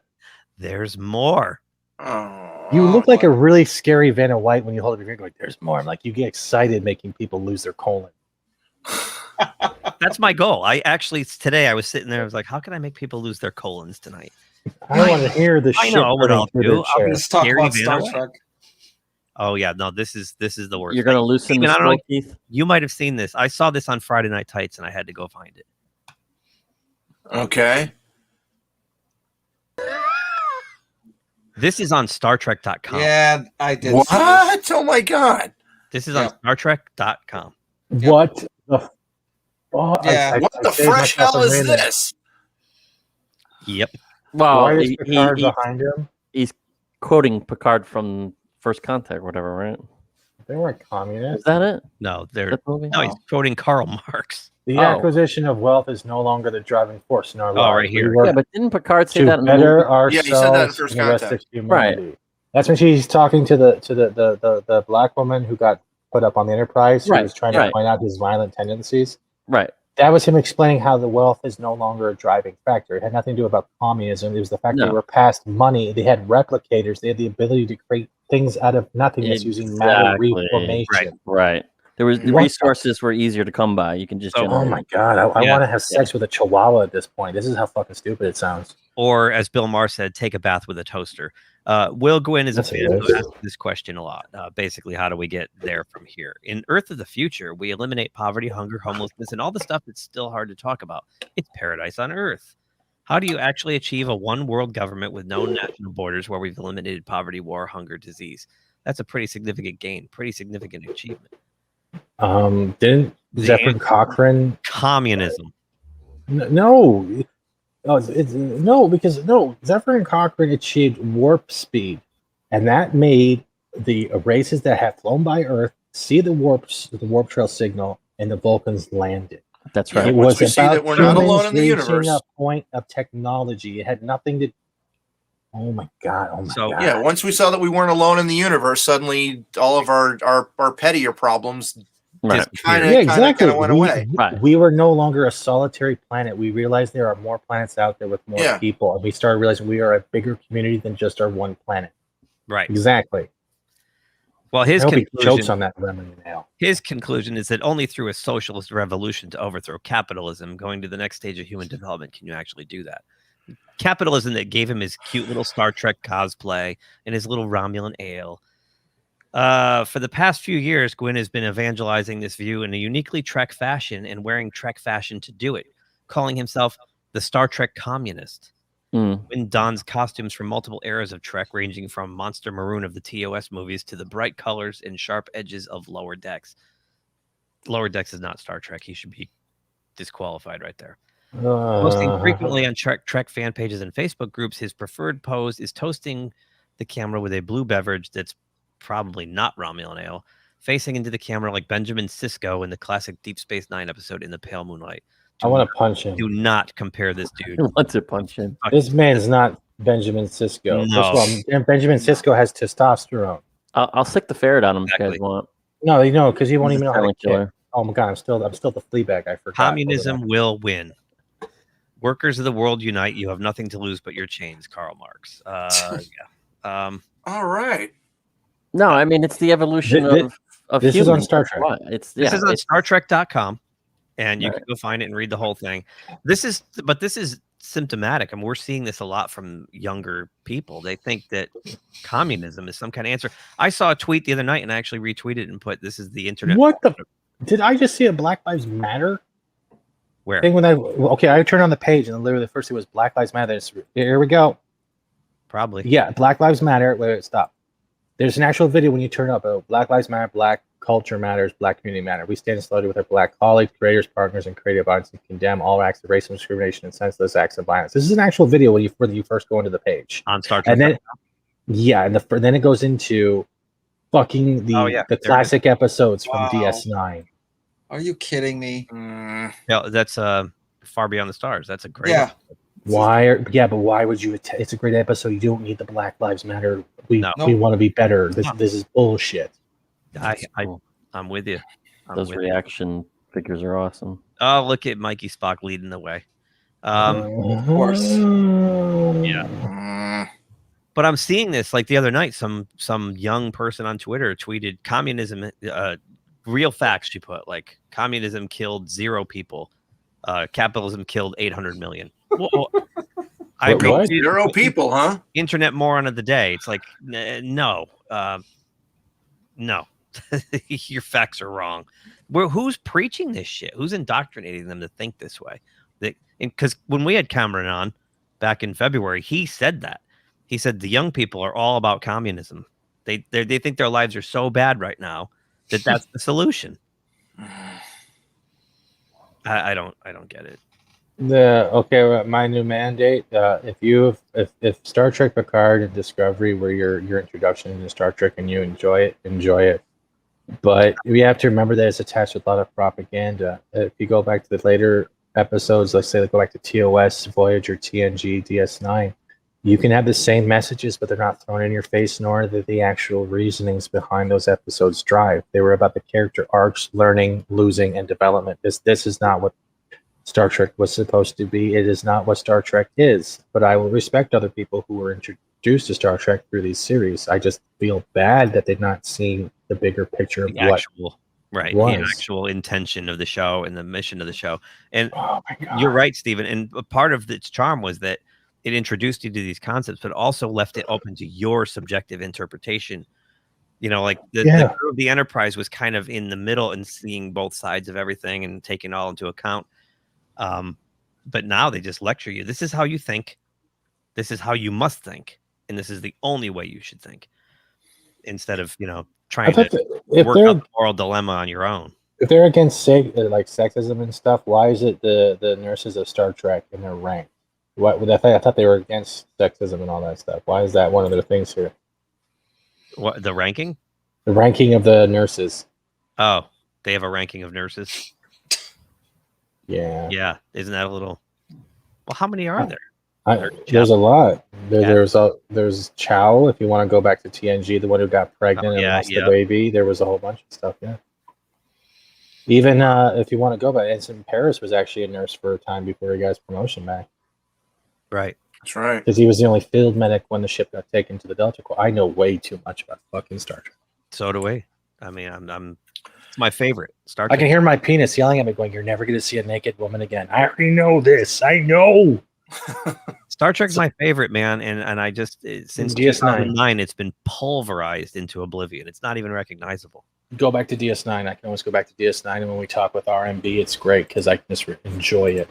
Yeah, DS9's awesome, dude. I love Deep Space Nine. It's literally what Babylon 5 could have been if it was redone today, if they followed exactly the same format but made it Babylon 5 instead. You know, they can have it because Babylon 5 still had the wealth problems and shit, but guess what? It was still a space station where everyone was coming to dock before the Great Frontier. So why can't we do the same thing with Discovery or Picard? Why is it blaming the old white man for everything? I don't get it. Because first of all, J.J. Abrams and Alex Kurtzman don't like Star Trek, and they're in charge of it. It starts right at the top, and then it just trickles down. I know.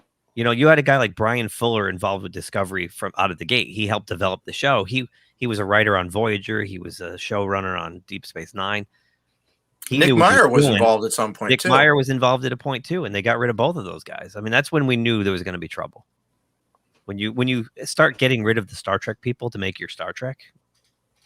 Yeah. And then I listened to Inglorious Treksperts. It's a great podcast. You'd probably love it, Stephen. Actually, they just last week did a Babylon 5 DS9 comparison episode. Yeah, that was great. RMB was on it. Well, the new Discovery you've seen this new Discovery trailer, right? They literally look like they ripped off the Babylon 5 officer uniform. Totally. And they had Manny Cotto on. I think it was back in the fall. He was on Enterprise. He's a writer on Enterprise. And he said he's been in the writers' rooms on the new Treks. And they actually have said, don't put any of that old Star Trek shit into our Star Trek. They don't like it. They're trying to make it into something that they want. An action film. It's not good an action film. It's all about killing people. Phasers had more than kill. They had 10 settings. One was stun, and you would build up if the device needed it necessary. Right. Set it to 2, set it to 3, set it to kill, set it to stun. We weren't about going, oh, look, there's someone I don't like. Oh, look, diarrhea. We're going next. Oh, my God. Yeah, now it's just obliterate. Yeah, it's And don't ask any questions. Just shoot first. Yeah, exactly. Yeah. They're trying to turn Star Trek into like the way the military was trained in the 90s. And I'm going to say this because I've actually used to play Battlefield with some actual military men. They're trained to shoot first, ask questions later. Yeah. But they're trying to turn that into Star Trek now. Shoot first, diplomacy later. How can you have diplomacy if you've killed everybody? How about the the Echeb? They pulled his eyeball out. Oh no, not thinking that one. Nope, that was just gross. That was nasty. I was like, that's how the episode opens. He's screaming, and the thing pulls the eyeball. Like, why are you doing this? And they take the eyeball out just to kill him anyway. It wasn't like they were putting Borg implants in him. They killed him anyway. It's just awful. It's awful. But now's the part in the show where we check the Batwoman ratings. Oh man, you're all about this. Here we go. I think he dresses up like Batwoman. We gotta start waging. That's how we have to do this. I'm wearing my Batwoman thong right now. So your balls will never save anything other than the other white ball. No, it's true. Because Batman doesn't save anything but white people, right? Exactly. We should do, like I said, we should do weekly wagers, Keith. We should all put in. We only have 3 weeks to go, dude. Let me see my ratings. There we go.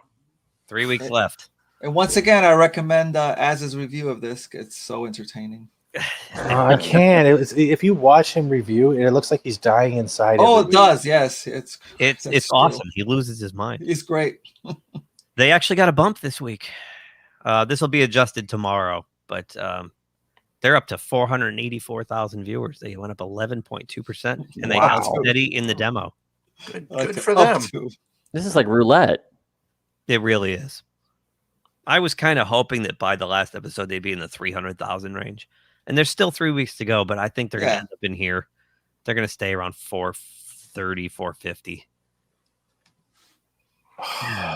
The only thing I'm enjoying is Invincible. It's the only thing I'm enjoying is Invincible. The only thing. I'm 2 episodes behind on that. I gotta catch up. I love the goatee, man. That's so great. Oh, you like my nipple tassels as well? The tassels are awesome. Tassels are Hang on, let me awesome. solo you, Steven, so we can see it nice and big. Yeah. Did White Keith say he wanted to solo me? That sounds dirty. It does. Well, come on. Do you want to search my orifices where I hid the drugs? Yeah. The super serum. Oh, again with super serum keeps my weave all nice and cool. That's all. Never mind. How about the kryptonite? How about the kryptonite bat suit that not only did the bullet go through it, it also infected her with a kryptonite infection. Humans are literally immune to kryptonite unless it's long-term exposure for going for Lex Luthor, which it's all bullshit. That's where I tuned out when I saw a bullet hole and glazed slime green. I'm like, oh, she likes lemon lime Sprite. I'm out. This is good. I watched that first episode. I did a quick review of it, and I was done. That was it. She outran the Batmobile in a van. And not only that, then she punched Hush's face right off. And my favorite part though is when they found her in the sewer and she had the suit. Oh, and she was using the grappling hook, but she wasn't even near the sewer grate. That was my favorite. Well, before that, it's when they were saying they wanted the suit back.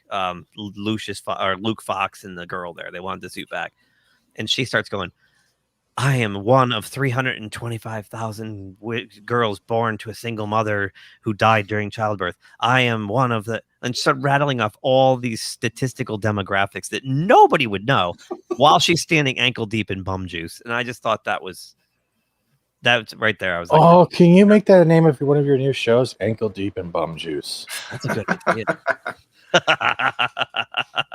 And you can just read off the worst lines in Batwoman for like 10 minutes and just make it a 10-minute episode. Nice. Ankle deep in bum juice. A Batwoman story. Now what's this now? This has been out, but this has been known for a while. Yeah. Well, the show has been, but this is a new comic series. Wow. To go along with the show. The show has been out, the news of the show has been out, but now they just announced that the new series will. Jude, did you write this? Jude Terror? Jude, you work for Bleeding Stewart? Hey, Jude. Why are you terror? So, I don't know. It's another reboot. Who's Jed McKay? He's the writer? Yep. What has he done here? I didn't get to read this. You're playing with Keith's heart. Gotta be good. You are playing with my heart. Moon Knight better be good. I love Moon Knight. Just look who's behind it and go from there.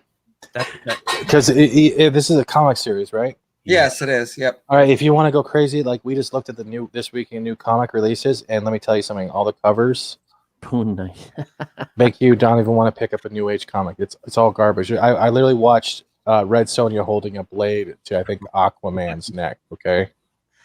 Oh my God. And Wonder Man's wearing booty shorts. I'm not surprised. Okay. That's why I'm like, I don't even know who this Jed McKay guy is. I've never heard of him before. So I'm gonna have to look at what he's done. But I was going to say he likes hamburgers, and I realized that was Jughead from Archie. I mean, you know. Yeah, I mean, you really have to clamp it. No, that's not right either. Let me tell you about a story about a man named Jed. I'm gonna hold out hope that they can't screw this up because he's a schizophrenic. So that's what's fun about him. I don't know. Oh, but you can't make fun of the schizophrenic. That's a mental disability. They will come after you for going, can't you just make him ADHD? He's got 3 different personalities. I don't know how they're gonna. You're already hurting yourself, Keith. Look at your face right now. You're sitting there going, I know what's gonna happen. He's gonna be finding his Moon Knight down by the river. I think Glinzer's right. It's gonna be Poon Night. Oh my God! The Poonani Night returns, except for that 1 month a week. I can't be there. Just don't let it. I can't be around the blood moon ever. Just don't let J.J. Abrams on it. What? That was good. That was ballistic. No, the female version will be the blood moon night, right? She's only out once a week. Oh God! Oh God! Yeah, I think that's not what? And I'm gonna have to do that now. I'm gonna have to make a cover. It bleeds, but it Oh doesn't my die. God. It bleeds with vengeance and re. It bleeds, but it doesn't die. What is she throwing at us? Oh my God! Those Tic Tacs. Wow. I'm trying to. Hey, we went up 3 viewers when we started mentioning that, so it's working. Wow. So- Yeah. That's horrible. I want to figure out how. I'm trying to figure out how to show this last headline without giving it away, because there's a stupid embedded video and I can't pause it. Oh.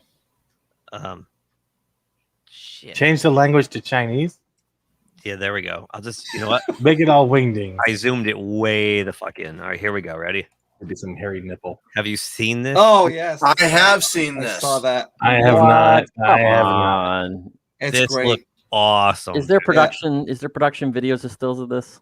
There's a video of it. No, there's actually. I actually recall seeing something, a prototype of this, like a year ago, if not more. Probably Is it actually a Hasbro toy? Or are you screwing with us? It's giving you some kind of weird Optimus flashlight. No, it's a Hasbro toy. Here we It go. transforms into a dick. Can you and a play the vagina. video? It's a yes, Optimus flashlight. What? What the?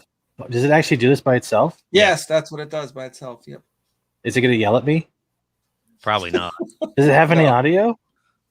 No, it's just like a flash. Nope. Or something. So you're telling me it transforms by itself, but does not make the audio sound that it is classically. Well, I don't known know. for? There's nothing here, but it says There's a play button right at the top that has audio. that says listen to the article. Oh, okay. Well, I'm disappointed. I'm sorry. I got excited. Well, you got $700. Gartenberg. I don't know if That is a $800. rocking song, man. Don't. I don't care. It's still Optimus Prime. It still fits. That is the Gen 1 Optimus Prime. Oh, absolutely.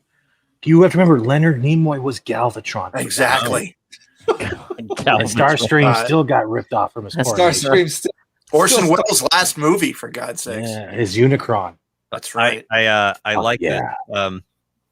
Chaim, what's his name? Chaim Gartenberg writes, as modern Transformers toys have gotten more complex, they've also become an absolute pain. Huge 19 inches to transform from a car to a robot and back again, often requiring multiple shame-filled trips back to the trash can where you threw it in a fit of hubris. Oh, it's like it was like a Rubik's Cube. Hasbro is finally challenging fixing the problem, not by making the toys simpler, but by making them more complicated and expensive in the form of its new $700 Optimus Prime auto-converting programmable advanced robot, which, thanks to the power of real robotics technology in the form of 27 servo motors and a mobile app, can actually transform all by itself.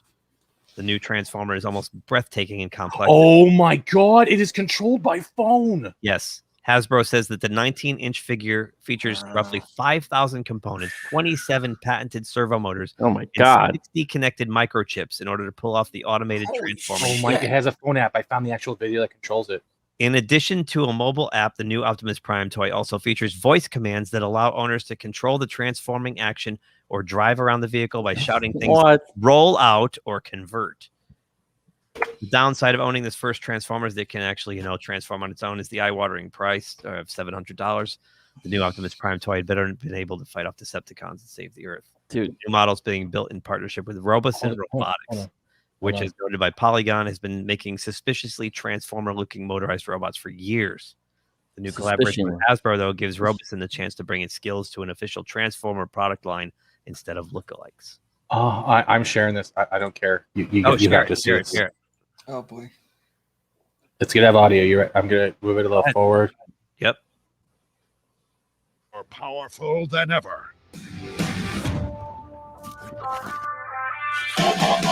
It does the noises. It does the fucking noises. Does it have Peter Cullen's voice? What the fuck? It needs Peter. Available Autobot hero, Optimus Prime. Greetings. The Transformers toy that defined a generation. It talks. You can control all the movements from your phone. Or mobile device. Oh, I want one. Standing an amazing 19 inches tall. 5,000 components finished with premium materials make this G1 Optimus Prime impressively authentic. Oh my God. Decepticons detected. 60 microchips power the 27 high Wait, I'm gonna pause because how many of you are gonna try to make it do Fortnite dances? Oh my with God. servo motor joints, empowering Optimus Prime to fully auto-convert and operate in both robot and vehicle mode. Now That's they amazing. unlock new features and the ability to create your own sequences with graphical programming within the app. Built Oh by my Roboson and licensed by Hasbro. This I think I'm done. I think I Oh. drove my holy fuck. That is Oh my amazing. Holy fuck. There goes half your stimulus money. Oh, that's, you know what's going to be a rollout or convert sounds like an SJ out. Look at that. Yes, it does. Nice.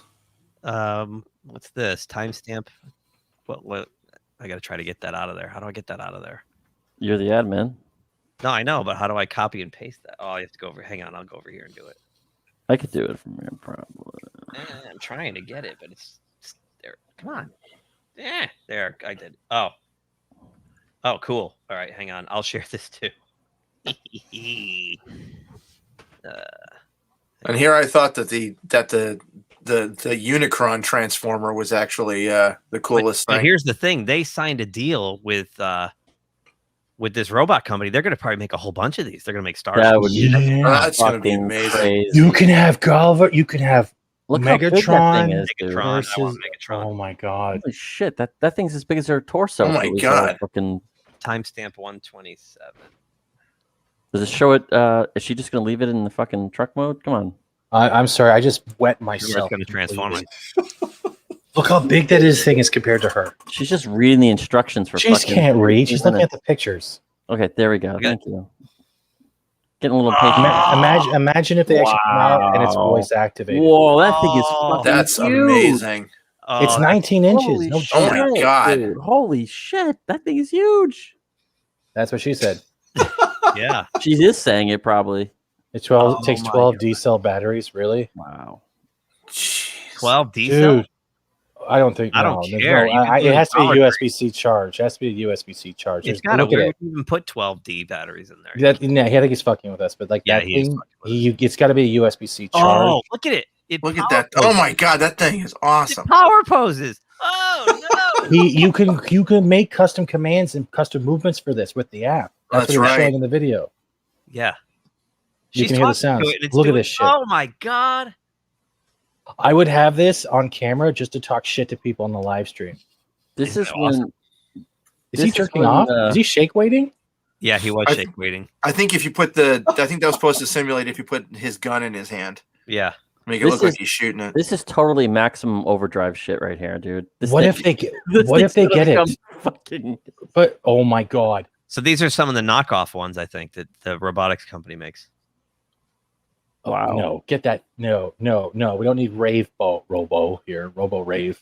But I think that like this is a great partnership, dude. We're gonna see. But imagine if they did it with like. Remember how Furbies, if they That's were in close cool. proximity, they used to talk to each other. Yeah. Yep. Now imagine if you did this and you had a Megatron or something beside it, and they would start communicating and redoing voice scenes from movies and shows. Megatron's my favorite. Megatron would be the one I'd. It's gonna be the Probably gonna turn tank. It's him gonna be the Yeah, but tank. he though. Yeah, it's can't- gonna be a It's gonna be tank. the He tank. can't It's gonna turn be into a fucking gun. He can't turn into a Luger. Oh my god! I'm gonna go back and like. Walther P38 actually. If you were able to customize it with a motion sensor, so let's say someone came in and be like, Autobots, roll out. Oh She my said god. transform and the thing transforms. Oh This my thing, this God. thing's gonna become aware one day and just start fucking walking around your house. It's gonna be small soldiers.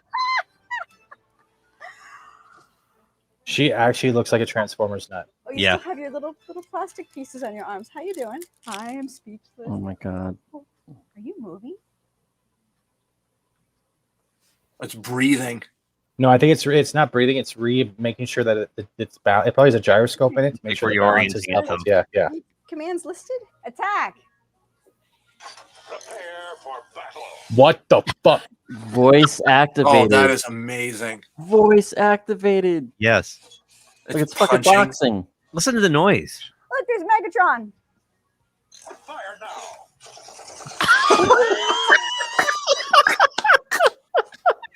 Can I get the link to that video, please? Gatling fucking gun, dude. Put it in the private chat for me, please. Yes. Because I'm showing this to Loki, and he's like, "Fuck." Oh my God, this is. I have no idea what I'm doing. That's nuts. Voice commands. Clearly, this is a very smart toy with a lot programmed into it. This is total nerdgasms. Nerdgasms. This is what every kid wanted when they were growing up. Instead of doing it with their hands, going. I hope they have payment plans for this because I would finance this. I just wanted to tell me I'm beautiful. A little bit of backstory on this guy right here. He's made by a company called If Robotech. Sideshow Collectibles were able to do something like this, they would blow people out of the water. Oh yeah. Yep, they would. Well, this is a step. Is that supposed to be jazz?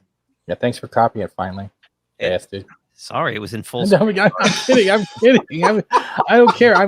My childhood just came back and was like, you got it. No, that was freaking awesome. Thank you. I want to see Megatron call Starscream an idiot. Oh, you boob! It would be great to have Starscream and Megatron, and they would argue with each other. You're an idiot, Starscream. See, did I tell you? Didn't I promise the last story was freaking awesome? Yes, you did. Pretty cool. This is definitely. I want this for my birthday. It's in October, so I want this for my birthday. It's in October. Oh no, did they get to a little kid? I thought transforming would be its only trick, but obviously it's got a lot of tricks under it. Whoa. Transformer as well. My oldest daughter is 4 years old, but I have to get her reaction. I have to see what she thinks of it. Greetings. I am Optimus Prime. I love that it's got Peter Cullen's voice. I'm literally crying right now. Let's do that again. Hey, Optimus. Oh, I love that sound. Her mind just blew up. That's crazy. That is so great. Fuck, Skynet could own me if I could. Look at her face. I'm telling you, man. This is. It's gonna become. They're all gonna become aware, and then we're just gonna take. Does anyone else notice the gizmo duck in the back? And I saw the Wally. There's a gizmo duck on the back on the left-hand side of the shelf. Yeah, she said she's been reviewing toys for a while. That's what a great job, huh? Reviewing toys. Damn. Yeah, right, we're all gonna get it, right? We're all gonna get one of these. Oh, totally. I Yeah, can sure. definitely With my income, 700, man. I think it's worth it. Please. Sure. You want to get? You know how much 700 American is in Canadian? You look at about 1,200 for me amount. So you got 1,200 bucks. You better start selling your hair for me, boy. He can sell his ferret sex toy thing he has going on down there. You can squeeze it and kick it. You can make a video kicking it. One of us can buy it. We can all just kind of share it like the Stanley Cup. Bring it over here. Yeah. Each one of us. Okay, so like I get a leg, Keith gets an arm, Delta gets the head, Pete gets the other arm, and Buddha gets nothing because he'll kick it. There you go. Make it GoFundMe. There you go. Ferrets, man. It's like throwing midgets.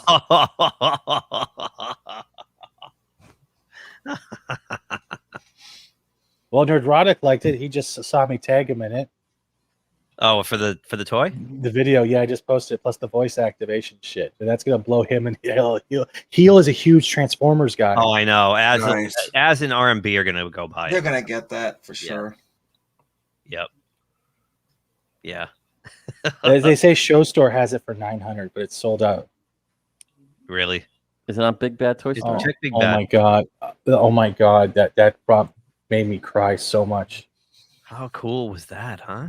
That was what you all wanted as a kid. Now imagine if they get all the Dinobots to do that. Oh, Grimlock smash! Grimlock kick butt. Yeah, right. Oh my god! I'm getting shivers thinking The possibilities are endless. Soundwave. Imagine opening up an arm. You have The the tape tape comes that it out. transforms when it comes. Yeah. If they can mechanically make the tape transform Pops before out it and touches the then just- ground, Yeah. I don't know if they do. rumble. Oh I my want to get the God. 5 that forms the what is the 5? Yeah. Constructicon. Yeah. You can- Devastator. That's what it is. Yeah, a Rodimus see if Prime I- that will open up his chest and pull out the Matrix and go until all are one. There's so many. The Decepticons were so cool. Like, it's Soundwave and You the don't get planes this were stuff great. anymore. You I used to don't get have a this stuff. Soundwave that was an actual MP3 player. Oh, really? You Yeah. did? Yes, it did. I Where sold is my it? collection. I sold my collection years ago. But Why are we still talking to you? I don't know. I'm just kidding. That must have been heartbreaking. Oh, it was a lot of the classics line, the one that the die-cast metals. Yes. Yeah, it was a lot of those, and just Shit, unfortunately, I got shivers like someone walked to my grave. That was that cool.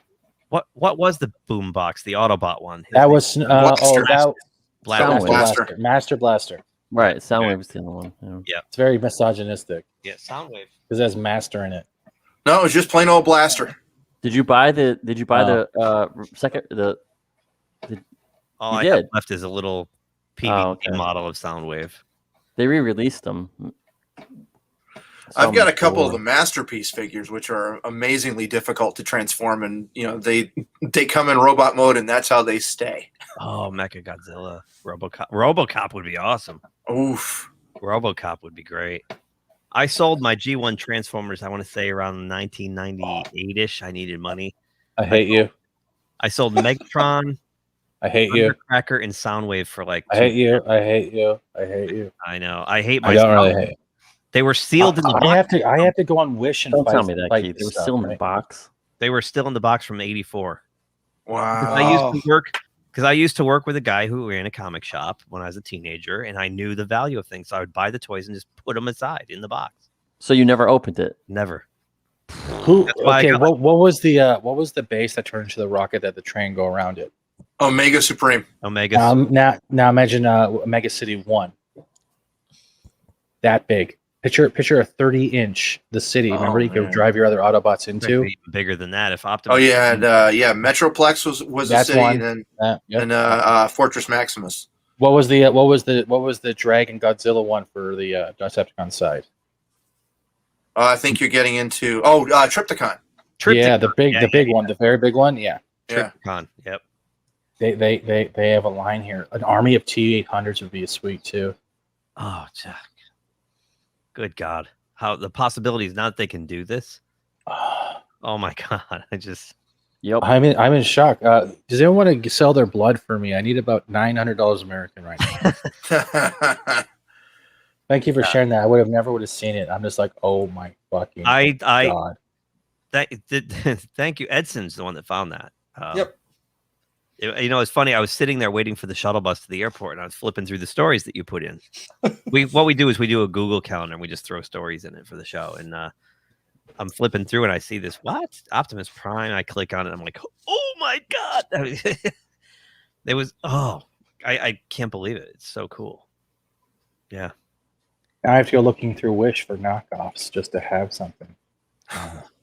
Did it say when it's coming out? I think that's the one thing we missed in our. I think it's already sold out pre-orders on the original site, so it's $900 on Showstop. Is it on Big Bad Jude? Oh, he's no, I got it. I'm still here. I don't see it on Big Bad Toy Store. Damn. It's probably it's licensed by Hasbro, so it should be on these sites. Yeah, you can find all the stuff on Wish, right? Like the old Grimlocks, they're being redone. Look at AliExpress. Maybe it's cheaper. No. $44 for a Soundwave. Here, I'll put the link in. Actually, hold on. What am I doing?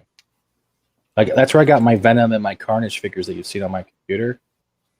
But look, for $44 right now, you can get the. Let me find your thing here. Yeah, there's Soundwave. Oh, cool. Oh, wow. Oh, that's cool. Oh. That's why I go and Wish and find stuff like that. Yeah. But, it's non-licensed, right? But who cares? Who would know, right? That's cool. I don't care. It's just something to have. Yeah. But they don't call it Transformers, right? No, maybe not. They just changed the name of it, but it's the same thing, right? Edson will tell you, I was always about the Decepticons. Yep. I don't remember. I love the Decepticons. There's all the tape bots in one box. Oh, that's cool. They have tons of that's. I don't know what this weird shit is, or that. That's not even a Transformer. Or is it? Wow. Oh. That's cool. Oh, that's dude. Amazing. Mega Supreme, yeah. They you could actually instead of having to do stop motion animation, you can literally do these and do your own animation of classic episodes. Oh yeah. That's cool. I saw they had Shoe. You should go back and see Shoe. Or Shoe. But you want to see there. this? Shoe. Yeah. In boot? Shoe and boot? Yeah, get out Shoe of here. and boot. Weirdo. Here, how about this? You can look at a Shoe GoBot. and shoelace. Do you want a GoBot? There's a GoBot. Oh God, that's Paraglide. I know. I just wanted to say GoBot. Yeah, GoBots. I had a few GoBots. Yeah, I did too until I flushed it. October Look at 1st. the Megatron. Now, look at nice. all. Oh, nice. Yeah. Wow. This is why I love Wish. Because even if you don't get it, you'll still get your refund, right? Right. Then they actually do like the actual die casts. Oh, that's the cool. that's the masterpiece one. Yeah, the masterpiece Soundwave. That's cool. What I loved about Soundwave in that '80s cartoon was the way they did the synth voice for him. Yeah. He talked. Oh, It was like an early vocoder. There's the vocoder. boombox. Yeah. Yeah. Do they have Shockwave in there? I didn't see Shockwave. They have The pretty much masterpiece everything. Shockwave That is a is Bluetooth speaker baller, right man. there. Oh, that's cool. I just put Oh, Transformers. there's the one that turns into two things. Astro Train. Yeah. Yeah, Astro Train. But yeah, There's you go. Dinobots are on top there. Where? Right there. Dinobots.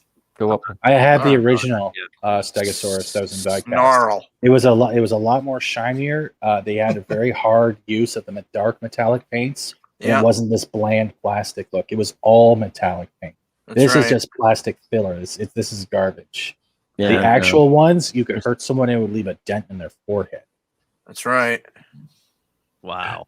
Oh, the hottest trick. Yes. Look at that. Black Iraq. Fuck. I even did the pose. Nice. Like, yeah. Yeah. You don't, this is why I go here to find stuff. Dude. That's where I got my, like, let's say, I'm going to go back up. G1 Transformers, so I got to type. Let's say I wanted to do, Venom.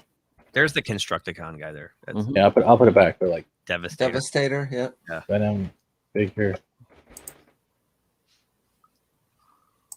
Oh, we're getting it. But like, there's my Carnage, dude. I paid $41 for that one, and it literally comes with over 16 tentacles and parts and eyeballs. Oh, that's cool. Yeah. Wow. So definitely take a look at that stuff. I got to look at that stuff. Yeah. That's the Venom I wanted to get, but it's like they do the actual play art stuff. Wow. That's cool. That is awesome. You will never. I spend hours on these sites and you just lose yourself. Yeah, but you could just go nuts. You could just keep ordering shit. You could. You go broke very quickly. Shush! Don't tell me about my life.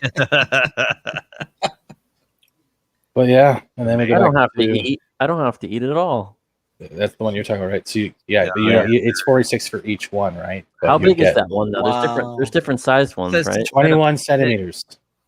It says set of 6, 100% complete. Yeah, you probably get them packaged all separately. 46 bucks for all of them. That's cool. That's really good. Devastator. I had the original ones of those. Devastator would never he fell over all the time. It was too janky. You'd put it together and he saw, I don't That's remember. why I don't remember this one. That Superion. This was all the aerial bots or the air bots. Oh, Or that's the air, that one's made out of Legos Oh. Oh, okay. or Mega Blocks or whatever. Mega Blocks. There's another one right there. Yeah. I wonder what the difference is. $51 instead of 46. They Yeah, look the same. about $2. It's also Robot called Robot Force. It's a different box, though. It's different. It's a different. Robot Force. Oh, it's Robot Force. Yeah. They need to make the Planet of Junk. Oh, the Junkcon. The Junkcon. There you go. There's a Shockwave. Actually, I have that one. That's cool. I have that one. I actually repainted it in $27 darker Canadian purple. right there. Yep. Yeah, he's a little too bright.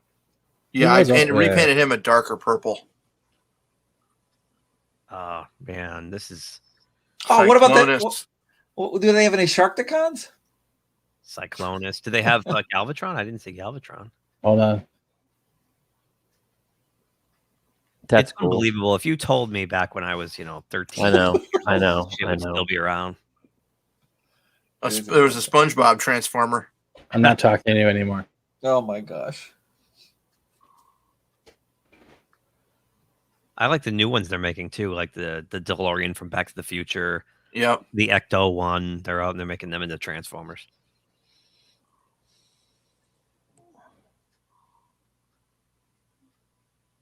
They have the shirts for it. That's awesome. Yeah. Oh, boy.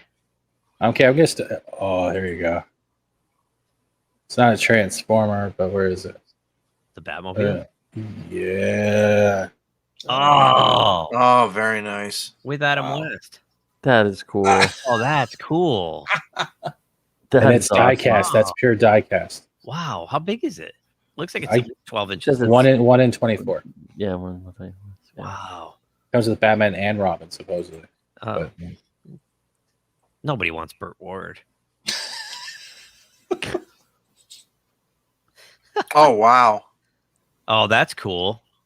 Looks like there's LEDs or something. Animated That's series, just yeah. How about the 1989? That was my favorite. That was my favorite. Not the Batman Returns, but the original because the Court of Owls. They started making. Like, you talk about this one right here. Yeah. Michael Keaton Batman. Yes, that's my favorite Batmobile.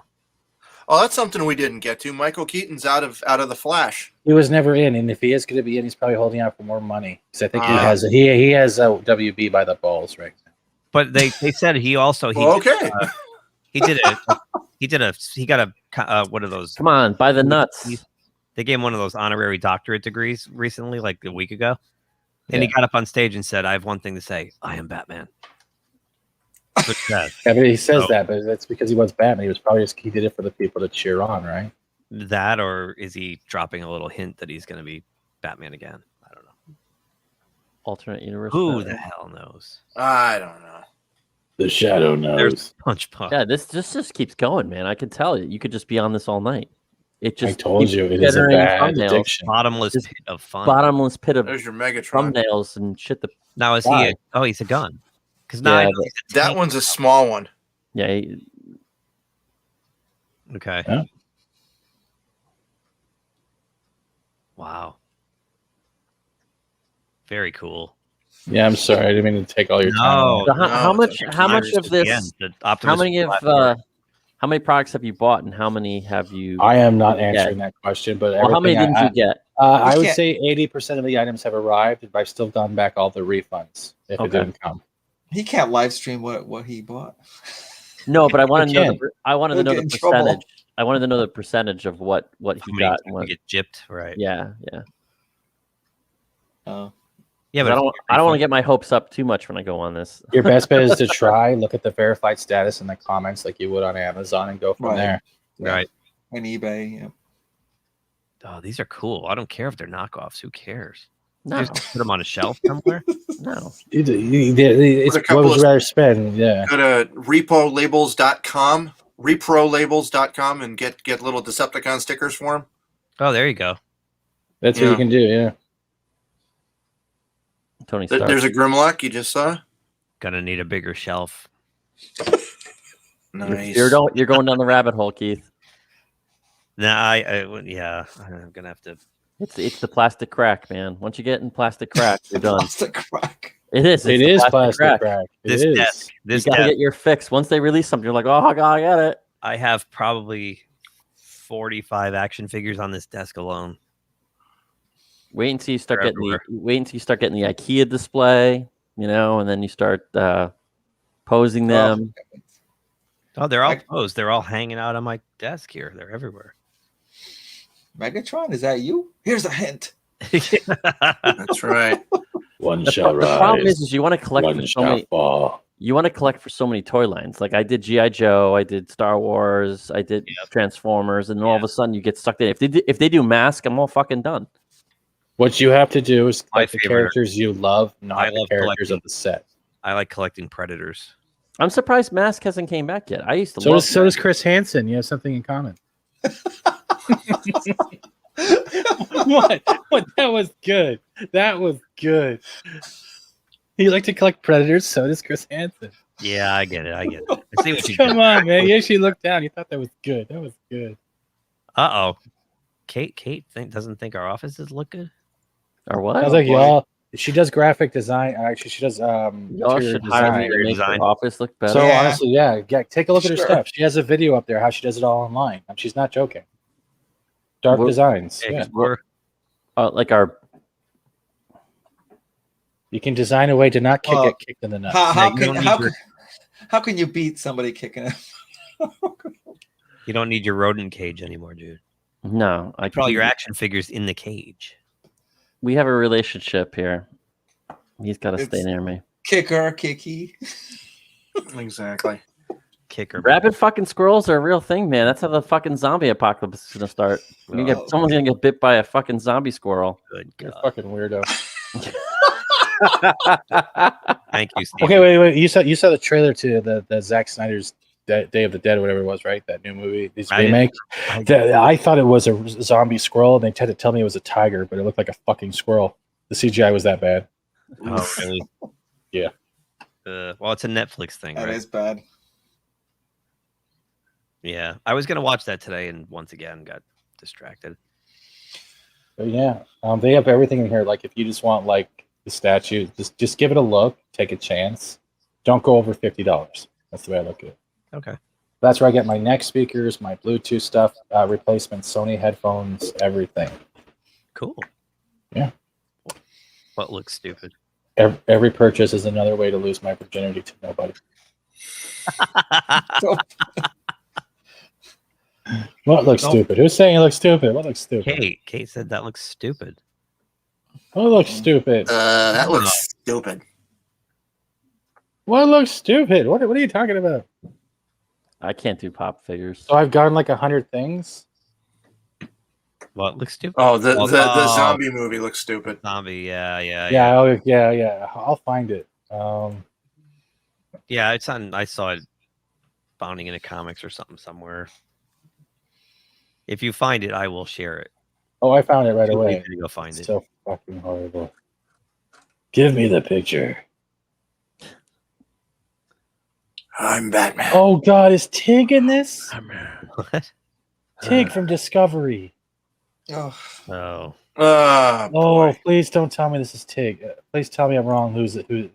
Oh God. Is that Tig? Looks it. Oh, for fuck's sakes. Go back to the Enterprise. It's bad. It looks it, maybe. I don't know. I'm sorry. I'm still hung up on that Transformers, but yeah. I know. I told you. I knew that was going to be awesome. I'm blown away by it too. I just think that's all we got left. Pretty damn freaking cool. That was it. That was the last. And there we You go. you ended it perfectly. Yeah, I thought. All right, so now I want you to look at this. I'm sorry for taking up your show. I seem to have it all. No, it's fine. We're in the wee hours now. There you go. Does that look like a tiger or a squirrel? It looks like a bobcat or what are those? It looks wee. It looks very tiny. It kind of has the face of a squirrel. Since you're still here, Explorer, I will. I have the video open still. I'll reshare it real quick. It does talk. It's voice commanded. You custom commands. You can control it with your phone. Here, let me bring it back up. Check this out, Explorer. Why is your tongue sticking out of your mouth like that? Okay. Transform.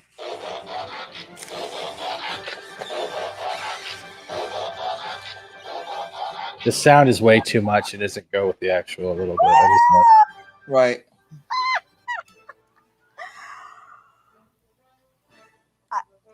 Oh, you still have your little plastic pieces on your arms. How you doing? I am speechless. That was so cool. Are you moving? It's like he's breathing. Are you seeing this? I think it's robots don't breathe. Yeah. Breathing. Are there other? This matrix is throbbing. It's a weight cycle like in the video games.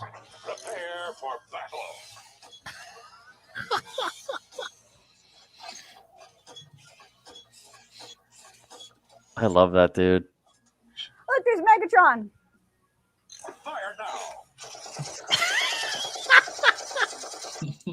I hope he has a gun, right? Just fire. Yeah, he should have to. Yeah, look at his hands. They have the holes in them, right?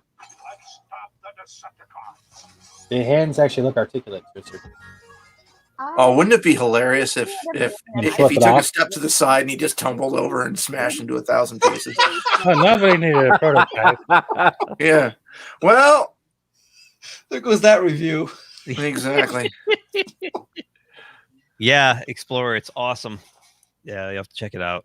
It's very, very cool. You should post a link to that so everybody in the chat can see. I'll make him suffer. I'll put it in the show notes too. And Fat Steven put it out on Twitter already, so I'll reach Oh, dude. Well, yeah. People are like, oh, well, the price is here and here. I'm like, I don't fucking care. One person's actually, I gotta get this for you. Yes. 10 people replied to this. Reply and take someone with $100 sticker. Okay, what the fuck? You got to finance that thing. but I mean, a lot of those sideshow hot toys cost that much. So Yeah, and you could finance those too. I think you pay like. Could be a Lynx, Kate. Yeah. Yeah, it could be a Lynx. Yeah, that's what I was thinking of. But now imagine if they branched out and did that with Gundams or Macros Plus. Any smarter? Oh man, I want to see Remember the skull one on that. Yeah, you remember now. Imagine the Optimus Prime doing that, but imagine it being like the Macross, the plane turning into the robot, the full robot, skull one. Yeah, Skull, that'd be awesome. And then you could have Mech Warrior, or BattleTech, Gundam, yeah, Gundam, or even Toppa Tengen Gurren Lagann, Hot Labor. Could do anything. Like the possibility this one toy, big open up a Pandora. Ultraman. The Voltron or even the Megazord. Voltron. Oh, there you go. Go Lion. Alex Kurtzman. I do not want to Michael Bay, you transforming Alex can make Kurtzman. them look G1. That's right. I know, right? Michael Bay. What the fuck were those things, man? Oh, what you mean? Oh, yeah. Like I know it's going after Michael Bay for the racist cabs anymore. Right. Yeah. Oh God, yeah. What do you mean you can't read? You illiterate bastard. Oh well. All right. We're at 3.5 hours. That hour. Right. Thank you for having me on again. And just Thanks for swinging by, man. Yes, thanks for coming on. The key is under the mat. I killed your audience so good. It was great. It was awesome. Thank you, Linzer, for subbing. The key is under the mat. The key is under my thong. Yeah, it's under the mat. I have a thong of Keith's face. Do you now? Mine or yes, it's yours. It smiles right at my I didn't need that imagery before I went to sleep. It's a Explorer, $700. 900 on other places. Yeah, if you're in It's not really available though. October 1st. But Well, my birthday's in October. The My pre-order's birthday's already in sold October. out. My birthday's in October. I want it. I'm just gonna say it now. I'm gonna keep saying it. It's my birthday's in October. If you wish it will happen, just keep going. Yeah, that's what I said about not having Wish gray it, hair. want it, do it. That's what I said to my last apple pie. Wish it, want it, do it. Apple pie. This cream filling tastes funny. Oh. What does it taste like? There's something salty? about Mary. Who put mayo on my apple pie? You can find us on the socials. You can find me in prison reform. Time net. That's the twatter, the faceplant, and the Instagram. It's White Keith TV. Yeah. The GeekTimeNetwork.com would be the website. You can email us at geektimenet@gmail.com. And if here's the weird thing, and I just got to say this: not only are we getting new subs, which is great, but they're not being posted by YouTube for whatever fucking reason. But this is weird because our watch hours are fantastic. We're actually way ahead of where we should be at this time, but our subs are way under. And when I look, it's like 80% of our audience are watching our videos that aren't subscribed. Yeah. So if you're watching this and you aren't subscribed, could you please just subscribe? Yeah, please subscribe because these assholes need it. Because we need it. Because one hand washes the other and both hands wash the face. Wait, we're supposed to wash our hands? Yes, it's good hygiene. Here, I can give you Hygiene. a subscribe. I can give you a subscribe video if you want. There you go. I'll send this to you later. Yeah, here, look at this one. See if this one works for you. I can change it later. Ooh, nice. Look at that. I gotta get rid of the F and the S from it. Yeah, I know. I'll get rid of the F and the S, but I can change it. I'm joking. Yeah, I gotta play with all those templates and stuff in stream. I did. This is not stream elements. This is all done with stuff I found off the internet, copyright free stuff. Yeah. Look at you. Yeah. It's better than masturbating. Sorry, Keith. I made it really uncomfortable. That might be your cue, Pete. Pete. See you next Tuesday. Koalas in the rain. Koalas in the rain. No fucks given. Do I wash my hands? Koalas in the rain. Koalas in the rain. No fucks given. Koalas in the rain. Koalas in the rain. No fucks given. If you like this video, please subscribe to the channel. If you subscribe, make sure you click the little bell icon to be notified anytime someone from our show drops new content here. Thanks for watching, and we'll talk to you soon.